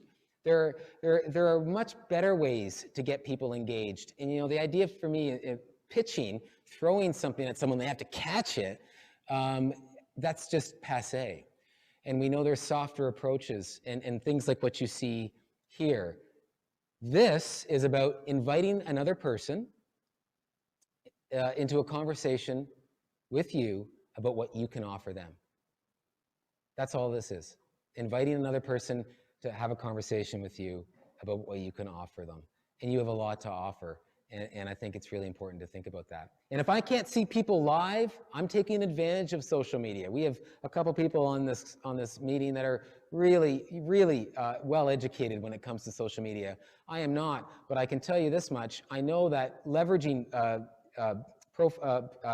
Facebook or YouTube is certainly a way to go right now. You know, Facebook and YouTube have close to 2 billion users worldwide, and we're looking at around 20 million in Canada alone. People now more than ever are watching videos at home during this pandemic. Do you have a YouTube channel? Are you filming yourself, just sitting down being real? Because that's what's taking off. That's what people are watching. It's this realness and this rawness that we want, that we can educate when we're doing this as well. Twitter and LinkedIn as well. These are strong social platforms that we can use. Decision makers especially are using Twitter and LinkedIn to make their final decision. So let's get comfortable, start getting profiles, start liking, start commenting, start our network online in addition to our network in our community live during all of this. And as we see Darren is saying, making it personal through it all, because that's really where we're memorable and leaving a lasting impression. Some final thoughts that I'll leave you with. When we have those hard times and we find ourselves in the parking lot at the Superstore, remember what we talked about in this session, about learning and growing and how important it is. Podcasts, dedicate 20 minutes per day at least to learning. My recommendation is doing that during your morning routine. And you can see that's number 2, a wind up and a wind down routine. A great book I always recommend is the 5 a.m. Club. It talks about the morning routine, but how important it is to start your day off, because those first 30 minutes define your entire day.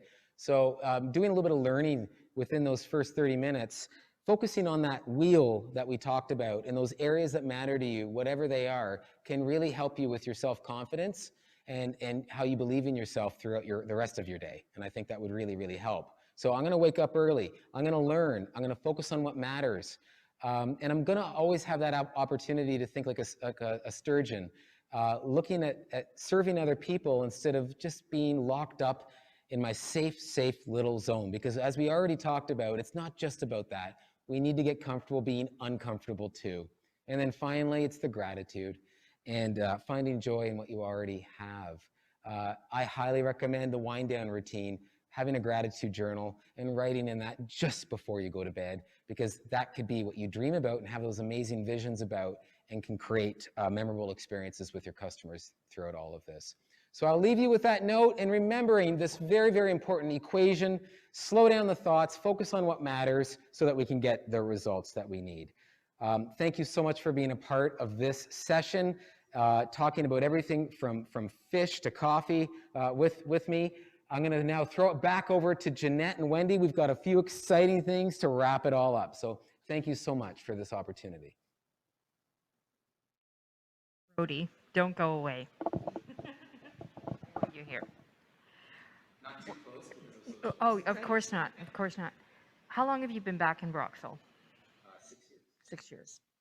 So it was about that time that you actually, I don't know how you found your way to me, but you found your way to me. It may have been through the DBIA. Social media. No, it wasn't social media. No. About 20 times. So I got a call back from Wendy. But you talk, that's a lot. But you talk about gratitude. And I am so incredibly grateful that you did that you came to see me, that we've developed this wonderful relationship that we have, and that you are part of our team. And I wanted to say, like, how you have gone above and beyond and spent 300 and how many, 85 hours or days or something with us preparing for this event. So, you know, a speaker from Toronto would fly in and fly out. So thank you for that. And I always take away something from what you tell us. And it reminded me of our resilience and reminded me of, you know, we could have done nothing for Bridges this year, but because we have people like you, people like Jeanette who are creative, people like Carol who's a technical whiz, and we work together, and people like the Aquatarium, who have again gone above and beyond to bring us to this point. So thank you. Thank you. Thank you. Submissions for tonight. Exactly. Yeah. Exactly. And Jeanette, did you want to say something too? I loved in the first part of the presentation how we talked about collaboration, and I just think that's huge. Ashley Hill talks about this: no competition, it's all collaboration. And so I just ask that everybody kind of really dig into that in the next couple of months. Find a bit of a mentor group, a mastermind, whatever it is, a pod that you can really reach out to and collaborate with, because it's really important in this time. We can't do this by ourselves. We have to work with others. So thank you very much. Thank you. So we are so we're getting ready. We're getting ready to move forward to the award portion of the program. And this year is really different for us because, well, number one, we normally live, but the other thing that we had to do this year is we had to record the awards. So people know, and we've asked them to keep it quiet until today. So we're really, really excited to share this information. We wanted to also let you know that Mitch Beattie from Beattie Films did all of the recordings, so the success stories, as well as the awards. And he did just a fabulous job, So yeah, so the door prize, what am I saying about the door? Oh, the door prize is going to be drawn soon, very soon, at the end of the awards. We have got a couple of more speakers, and but yeah, so stay tuned. It's coming. It's coming. Okay, so now I'm going to turn this over to Melissa, who is going to announce our first award, the Entrepreneur, or the Immigrant Entrepreneur of the Year. Thank you, Wendy and Jeanette. So this is always my favorite time of Bridges to Better Business. It's our opportunity to recognize a really special and wonderful, hardworking individual who has immigrated to Canada and decided to start up a business. So this is our 6th year for doing the Immigrant Entrepreneur Award. And I think it's my favorite initiative. We always get to learn about so many different folks who are scattered across Leeds and Grenville and who have decided to take the plunge and start up a variety of businesses in Leeds and Grenville. In the past, we have had folks who are beekeepers, who are donkey farmers. We've had engineers and dentists. So a really, really wide range of folks being nominated. And we've had people from 20 different countries be nominated for this award. So it's a really exciting one that continues to gain momentum the further along we go. So nominations each year come from customers of these business owners, family members, friends, neighbors. So we get those nomination forms each year, and we have a committee that evaluates them, and we use the same set of criteria each year to evaluate, and you will see what those criteria are as the presentation goes on. And I think for this year, the COVID version of Bridges to Better Business has been a really sort of exciting time because I was able to be on site to announce the award and present the award, which was really, really nice. So I'm going to move into a presentation now, and then you will see the pre-screened filming of the award presentation.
we do the video?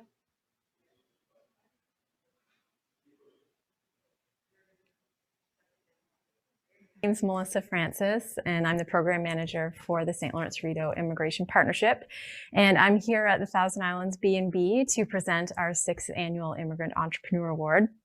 And this is an award that is going to a really wonderful couple who has worked really, really hard over the past few years.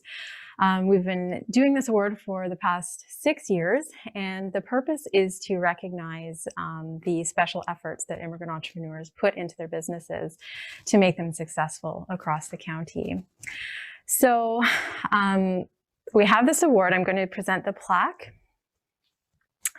to Maciej and Siobhan Brodowski. There we go.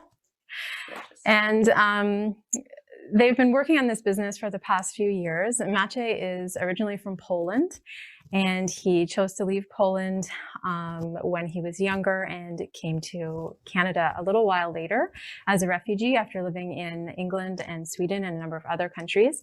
He had applied to Canada and Australia for refugee status, and thankfully Canada replied first. So we have been honored to have him here for the past 40 years. And this business is just a really wonderful sort of success story here in Leeds and Grenville, especially with COVID. You are still going, still going, being a bit more creative, a bit more resourceful. But I would just really like to congratulate both of you on your hard work. Thank you very much. Thank you. Okay, and we have 2 scrolls here, and I'll read this one. It's from Michael Barrett, Member of Parliament. This prestigious compliment acknowledges your dedication and hard work as recognized by the St. Lawrence Rideau Immigration Partnership. Congratulations on the Leeds Grenville Immigrant Entrepreneur Award for 2020. As the Member of Parliament for the riding of Leeds Grenville, Thousand Islands and Rideau Lakes, I offer my most sincere congratulations, Michael Barrett. Wow. Okay, so there's another one. And then Haley from the DBIA is going to read out the MPP scroll. Yeah, we also have a scroll from MPP Steve Clark. And he says, MPP for Leeds Grenville, Thousand Islands, and Rideau Lakes. And on behalf of the province of Ontario, I'm pleased to congratulate you on receiving this prestigious award.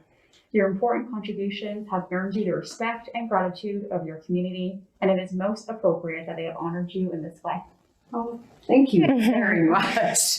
This is fantastic. And if either of you have anything to say, you're more than welcome. Thank you for this unexpected and great honor. I would like to add that our success would not have been possible had it not been for Siobhan's vision and tenacity, as well as the support of various Leeds and Grenville and Brockville organizations and individuals who led us along the way in our new adventure, and as well as our family and friends who were very helpful. Thank you all. Thank you, Brockville. Thank you.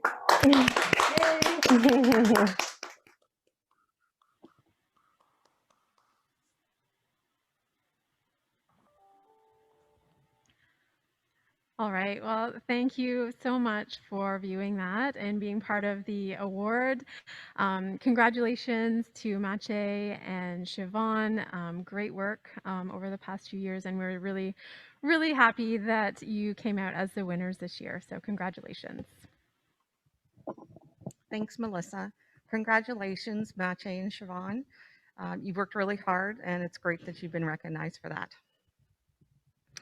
So next up is the Paul D. Boyven Memorial Award. Roll tape. 2016, the LGSBC created an award to recognize young entrepreneurs who have worked hard and successfully in their business in Leeds Grenville, and to encourage them to keep doing so. One of our mentors, Paul Boyven, had a passion for working with entrepreneurs of all ages, but had a gift for helping young people. Paul was a mentor and coach in the Summer Company program and the Starter Company program.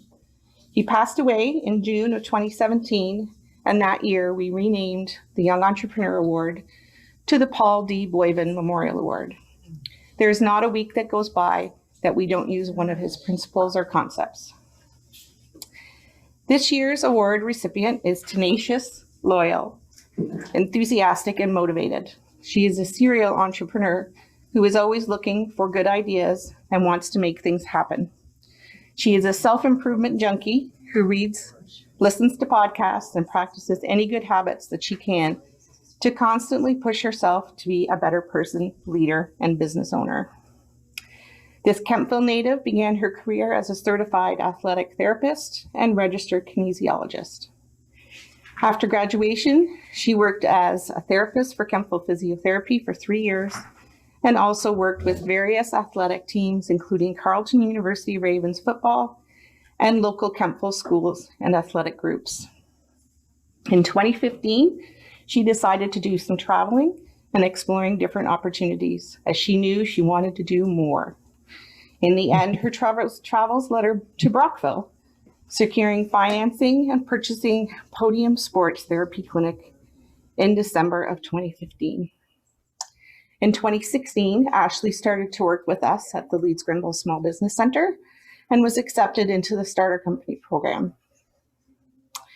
She needed a business plan to help guide her through her first year of ownership, and the coaching of the program provided was important and valuable to her. We worked hard and took advantage of any, she worked hard, not we. We did work hard. It was a we. She worked hard and took advantage of any learning opportunity that came her way, including coaching with the Business Success Mentorship Program. Ashley has also served as a mentor in our Women's Entrepreneurship Program. She is an active member of the Brockville Women in Business and received the BWB's Sue McLaurin Memorial Leadership Award in 2018 and was president in 2019-2020. As well, Ashley co-created a charity for underprivileged youth in athletics, and she has recently gone into business with her sister in Kemptville, buying a tent rental business. She has also created a whole new service for multidisciplinary clinics like hers to provide support to help them grow in services and profit. It's called Podium Health. Ashley has enthusiastically grown the Podium team and added services to make her business more viable and well-rounded. Most notable is the addition of a functional medicine doctor. She has tackled the beast that is small business and come out on the other side, stronger and smarter and ready to do more. We hope that Paul is watching this now as we give the Paul D. Boyven Memorial Award to brilliant young entrepreneur Ashley Hill. Congratulations. Thank you. Thank you so much. Thank you, that means a lot. Congratulations, Ashley. Thank you. Well done, sister. So we have a couple of scrolls here. So we'll get, I'll do Michael Barrett's and you can do Steve's. So this is from our MP, Michael Barrett. Ashley Hill, this prestigious compliment acknowledges your dedication and hard work as recognized by the Leeds Grenville Small Business Enterprise Center, the Paul D. Boyven Memorial Award 2020. As a member of Parliament for the riding of Leeds Grenville, Thousand Islands, and Rideau Lakes, I offer my most sincere congratulations. Michael Barrett, Member of Parliament, Leeds Grenville, Thousand Islands, and Rideau Lakes. I almost had him working on the team. Yeah. Thank you. And this is from MPP for Leeds Grenville, Thousand Islands, and Rideau Lakes. On behalf of the province of Ontario, I'm pleased to congratulate you on receiving this prestigious award. Your important contributions have earned you the respect and gratitude of your community, and it is most appropriate that they have honored you in this way. Steve Clark, MPP. Thank you. Thank you. You guys are the best. There you go. Congratulations, Ashley. Would you like to unmute and say a few words? Thank you, ladies. That brought back some emotions there. It was an excellent surprise. Always great to have you guys visit the clinic, but that was extra special, and it means a lot. You ladies always seem to come in a time where, to be honest, as entrepreneurs, sometimes you do second guess. I'm sure everyone's aware of that, and these ladies always seem to show up to remind you that you're doing a great job. And this would not be possible without the beautiful team we have here at Podium that I will praise every day. It's not just me, it's them too. Them and then my family and my friends, and they are all part of my why. And I will forever continue to stress, collaborate, don't compete. Compete for yourself to create that hunger, but collaborate with your support systems and your community. So thank you. You're very welcome, Ashley. Thank you. And I was just standing here beside Jeanette. I was watching her because, you know, normally by this time in the program, we're both crying like a couple of babies. But we got that over with ahead of time, so that's good. It's just awesome to still be able to celebrate success. And so congratulations again. So the next award is actually the final award, and that is the Entrepreneur of the Year. Roll tape. Since 2008, the Leeds Grenville Small Business Enterprise Center has recognized an exemplary business by naming them Entrepreneur of the Year. Each year, a business rises to the top in terms of these qualities: perseverance, a willingness to tolerate uncertainty, a willingness to take risks, patience, versatility, high energy level, and a strong need to achieve. The past participants include the Brockville Farmers Market, Walker and Associates, Professional Corporation, Carol and Chris Polko, Kevin Savoy, Tanya and Rick Orr, Terry Ann Hare, Ammon Christensen and Natalie Laverne, Sue Torrance, Karen Quigley, and last year's award recipient was Sophie Cushing. It didn't really take a pandemic for this business to shine. Located in beautiful downtown Brockville, they have been operating for about 3 years, offering a unique dining experience, serving only food made from scratch in a warm, friendly environment. The owners of this business have a vast experience in hospitality industry. They have always dreamed of owning their own eatery, having worked for many years for other people. When the announcement came in March that restaurants would be forced to close, it didn't take long for them to figure out what to do. Watching social media, they realized that people needed fresh vegetables, fruit, baked goods, and sundry items. Within hours, the restaurant was transformed into a small grocery store, which was communicated over social media to make sure people were aware of what was happening. Using video and photographs to show what was available, entice people to come in and purchase what they needed. These strategies helped keep the doors open and the lights on. With all of this going on, they were also homeschooling 2 young boys. Yepper. When restaurants were able to open again, a patio was added so that customers could come and enjoy a meal outside. Their hope is to continue to offer this as long as they can, using heaters, covered tents, and blankets to keep their clients warm. Plans to move indoors are in place, respecting the requirements for distancing. You would be hard-pressed to find 2 more positive people that have shown the ability to change, adapt, and survive through this difficult time. I could go on and on, but I'm sure that you get the picture about their resilience and perseverance. Seth Jones and Karen Boucher of the Nochery are the Leeds Grenville Small Business Center's Entrepreneur of the Year, and Jeanette and I could not be happier to stand here and present this prestigious award to you. Thank you very much. Come. Is somebody going to take a picture? Yeah. Okay. Spencer to do it. Yeah, it takes good He's a good pictures. picture taker.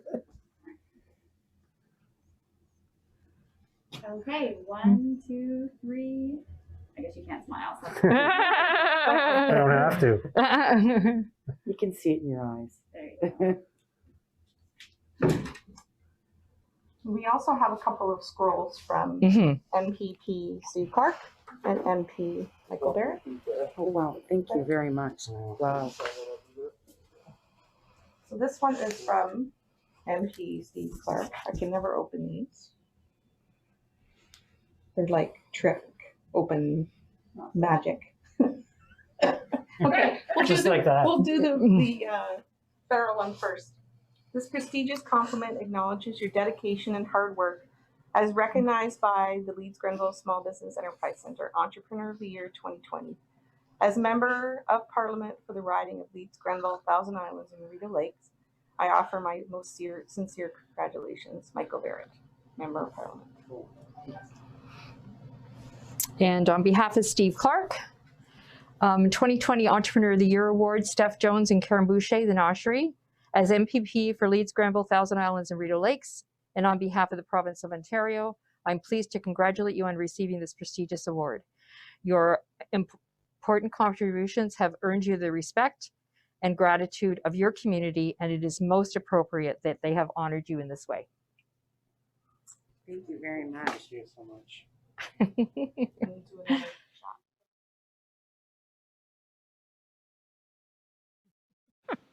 Oh, there's a little bit of commentary going on here. So Steph and Karen, if you're there, do you want to unmute yourselves and say a couple words and maybe not look so scared? Yeah, we're good. Okay, go ahead. Hi. Thank you so much. Can you hear us okay? Okay, good. I'm still sort of in shock. I didn't have much to say that day either, because it just kind of hit me out of nowhere that this is pretty cool. Totally unexpected. We just do what we do and keep on going. We're not looking for recognition and all that stuff. It's great to be recognized. But yeah. Sorry, we've these got guys. some kids in the back here. Just thank you so much to everyone and for supporting us for the last 3 years, and we hope to be here for a lot more. So I'll let you. Oh, thanks. We brought it home so we could show everybody. And it's been killing us to not be able to tell everybody, and because it's been a week since you visited us. But thanks again. We really appreciate and are honored by this because we didn't see it coming. Thank you. Good, good. Yeah, and now you can go crazy. It's been released to the media On and our you can go Facebook wild. Yeah. Thanks again. Okay, no, you're welcome. Well deserved. It's so great for Jeanette and I and Carol to be able to recognize our business community in this way. So congratulations, and congratulations to all the past winners too. You're all just amazing. Okay. So next up, we have our MP and our MPP. And unfortunately, there was a little confusion about the time of the day. So they're fine. They just think it's evening. So anyway, roll tape. MPP Steve Clark, congratulations to all the businesses and individuals nominated for the 2020 Leeds Grenville Small Business Enterprise Center Awards. We're blessed to have an amazing diversity of businesses in Leeds and Grenville, and I'm sure it was no easy task in selecting from the strong list of nominees for your annual Entrepreneur of the Year Award, the Paul G. Boyven Memorial Award, and the Immigrant Entrepreneur Award. On behalf of the province of Ontario, it's an honor to congratulate the recipients and to recognize everyone nominated. In this, one of our most challenging years, our local businesses have been incredibly resourceful as they've modified operations to fight COVID-19. Your entrepreneurial spirit that creates jobs and prosperity in our communities has certainly been put to the test. And I want to take this opportunity to thank Wendy and Jeanette and the Small Business Enterprise Center for the remarkable efforts this year. I know your work, your advice, your support has been more than invaluable to our business community in these times. I'm proud that all three levels of government have worked together to help small businesses, something that we have to continue to do. We continue to be there for you as the economy recovers. Again, congratulations to all the award recipients and the nominees. Have a great evening. To all the small businesses in Leeds Grenville, you have faced many challenges over this past year, but you've overcome them with a true spirit of what small business means to our communities. Support for each other, quality products and services for our families and neighbors, ideas on how to grow our local economies. Congratulations to tonight's recipients of the Leeds Grenville Small Business Awards, and a special congratulations to the annual Leeds Grenville Immigrant Entrepreneur Award recipient. All the best. Thank you to MP Barrett and MPP Clark.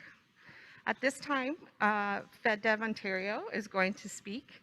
Franca Pomponio is on the call. If you could just adjust your camera a bit, Franca, we can only see the top half of your head.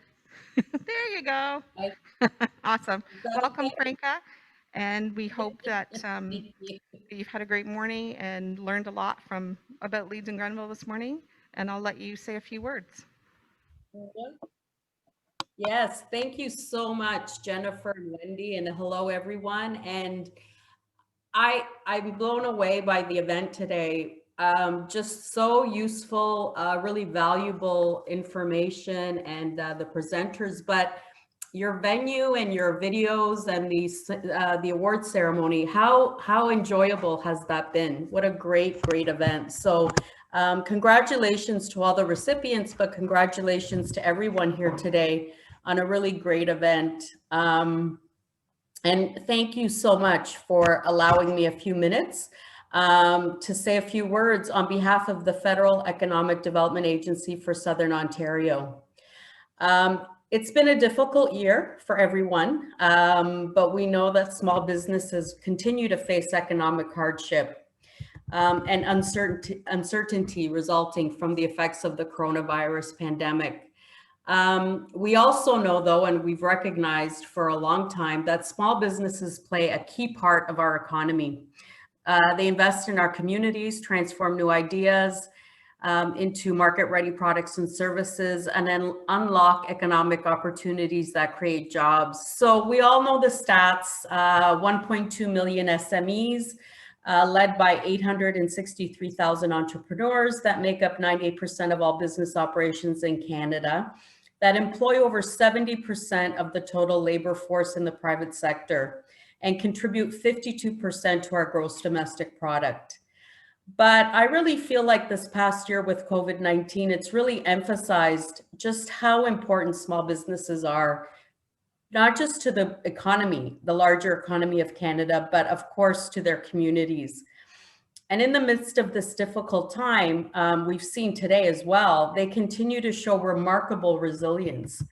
Many small businesses have also proven again how critical they are to our health, our safety, security, our daily activities, but also as well as the cultural and entertainment pastimes that add so much richness and quality to our lives.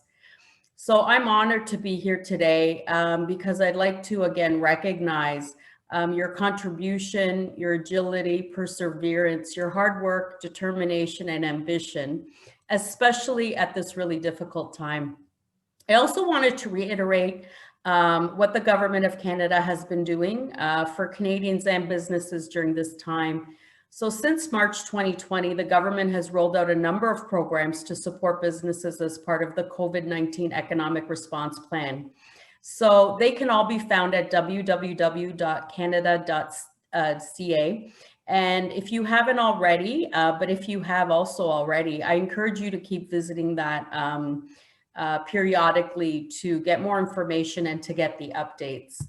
In particular, though, today, I just wanted to also mention that if you haven't heard of FedDev Ontario's Regional Recovery and Relief Fund, or the RRRF, which launched in May 2020, we just recently also, to continue to provide relief to Southern Ontario businesses, have been allocated an additional $184 million, bringing the total support to that fund to $436.4 million.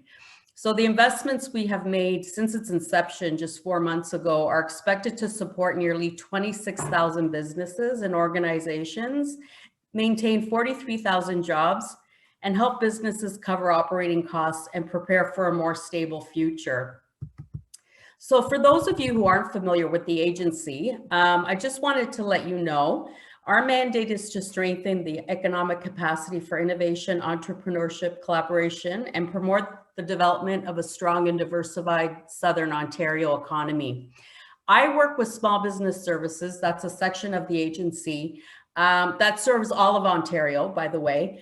And our goal is to help Ontario entrepreneurs access government business information. So we provide information and resources on starting or running a business in Ontario. And we have resources from business planning to a secondary market research service that we provide for free. So I encourage all of you to please visit our website at www.feddevontario.gc.ca and see if there's any information there, hopefully, that you can use. But also, please give us a call and talk to one of our information contact center agents at 1-888-576-4444, because they will be able to then speak to you and send you some of that secondary market research information, along with some more detailed and more specific information related to your situation in your business. So I wanted to again thank the Leeds Grenville Small Business Enterprise Center and their whole team, and also everyone today that was involved in putting on today's event. I'd also like to thank specifically, though, the Center for their continued valued partnership. We've been working with the Small Business Enterprise Centers in Ontario for decades now. And I wanted to recognize also just their overall continued hard work throughout the whole year, and the service and what they provide to SMEs all year round. But in particular, I know throughout 2020, which has presented unique challenges, and really the aspects have stepped up and really been there for their communities and for the small business owners. And I just wanted to recognize that. So with that, I'll say goodbye and wish you continued success in your businesses and all your ventures, but also continued good health and best wishes for the coming year. And hopefully when we meet again next year, we'll be under different, hopefully, conditions, and we'll have moved forward. So thank you again. Thank you, Franca. Could we get you to put your contact information and the website and so on that you... Sure, I will right now. Put it Thank in the you. chat for us. Thank you so much. And just before you go, Frank, I also wanted to say thank you very much. Back when I started this job like 16 years ago, we were partnering with what was called COBSI, but you've changed your name many, many times. Many times, yes. Yeah, but I just wanted to say thank you very much for your continued contribution to the Bridges event. It really does help us a lot to deliver it. And we too appreciate the partnership. So thanks and cheers. Yeah, maybe next year we can, cheers instead of yes. This. Yeah. Thank you. So, Carol, come on over. All right, we are going to do the draw for 3 hours of social media training with Jennifer Baker. So this is a $250 value door prize, and Melissa's going to help me here. So just shake it up and stir it around. Oh, wait. Yeah, just before we do this, hold on a second here. We want to just, this morning just turned out absolutely fantastic. So if you got any value out of today, you got something out of, all that Brody shared, which I know there was tons of information there. Just, take a picture, a selfie with you and your screen in the background. You can put it on gallery view, but post it, take a picture and post it to your social media, and just kind of tag us in it, tag as many people in this that are attending here in it. This is how we support each other, and share something of value that you got out of today. We would really, really appreciate that. All right. So, all right, we're ready. And so now you got the paper. Yep. Now everyone's going to be the drummer. We're going to have a drum roll. So we're going to try something. Unmute yourself, and everybody can do the drum roll on their table in front of them. We'll see how that turns out. All right, drum roll. hear it, hear it. All right, okay, let's find out who the winner is. Christine Thompson. Yay, Christine, you get 3 hours of social media training. This is excellent. Awesome. So we want to thank everyone so much for taking Thank you, time out of Anita. their really busy schedules. We know there was awesome value in this morning, and we just really appreciate you for having faith in us and investing that morning. Wendy? I just think, I don't know if we could get the folks from the Aquatarium up here or not, but again, I just like, I'm just, so Thomas is horrified. No, he's not. Oh no, he's going to come. He's going to come. And so is Sarah. I'd like you to meet these people. The other Sarah. There's 2 Sarahs and a Thomas. Yeah. Okay, come on, guys, because I really think that these people should take a bow. Yeah.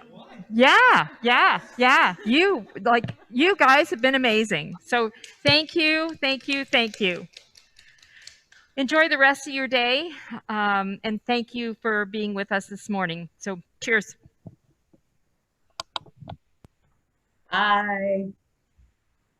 Thank you, everyone. All right. Great morning. Thank you, everyone. Have a great day.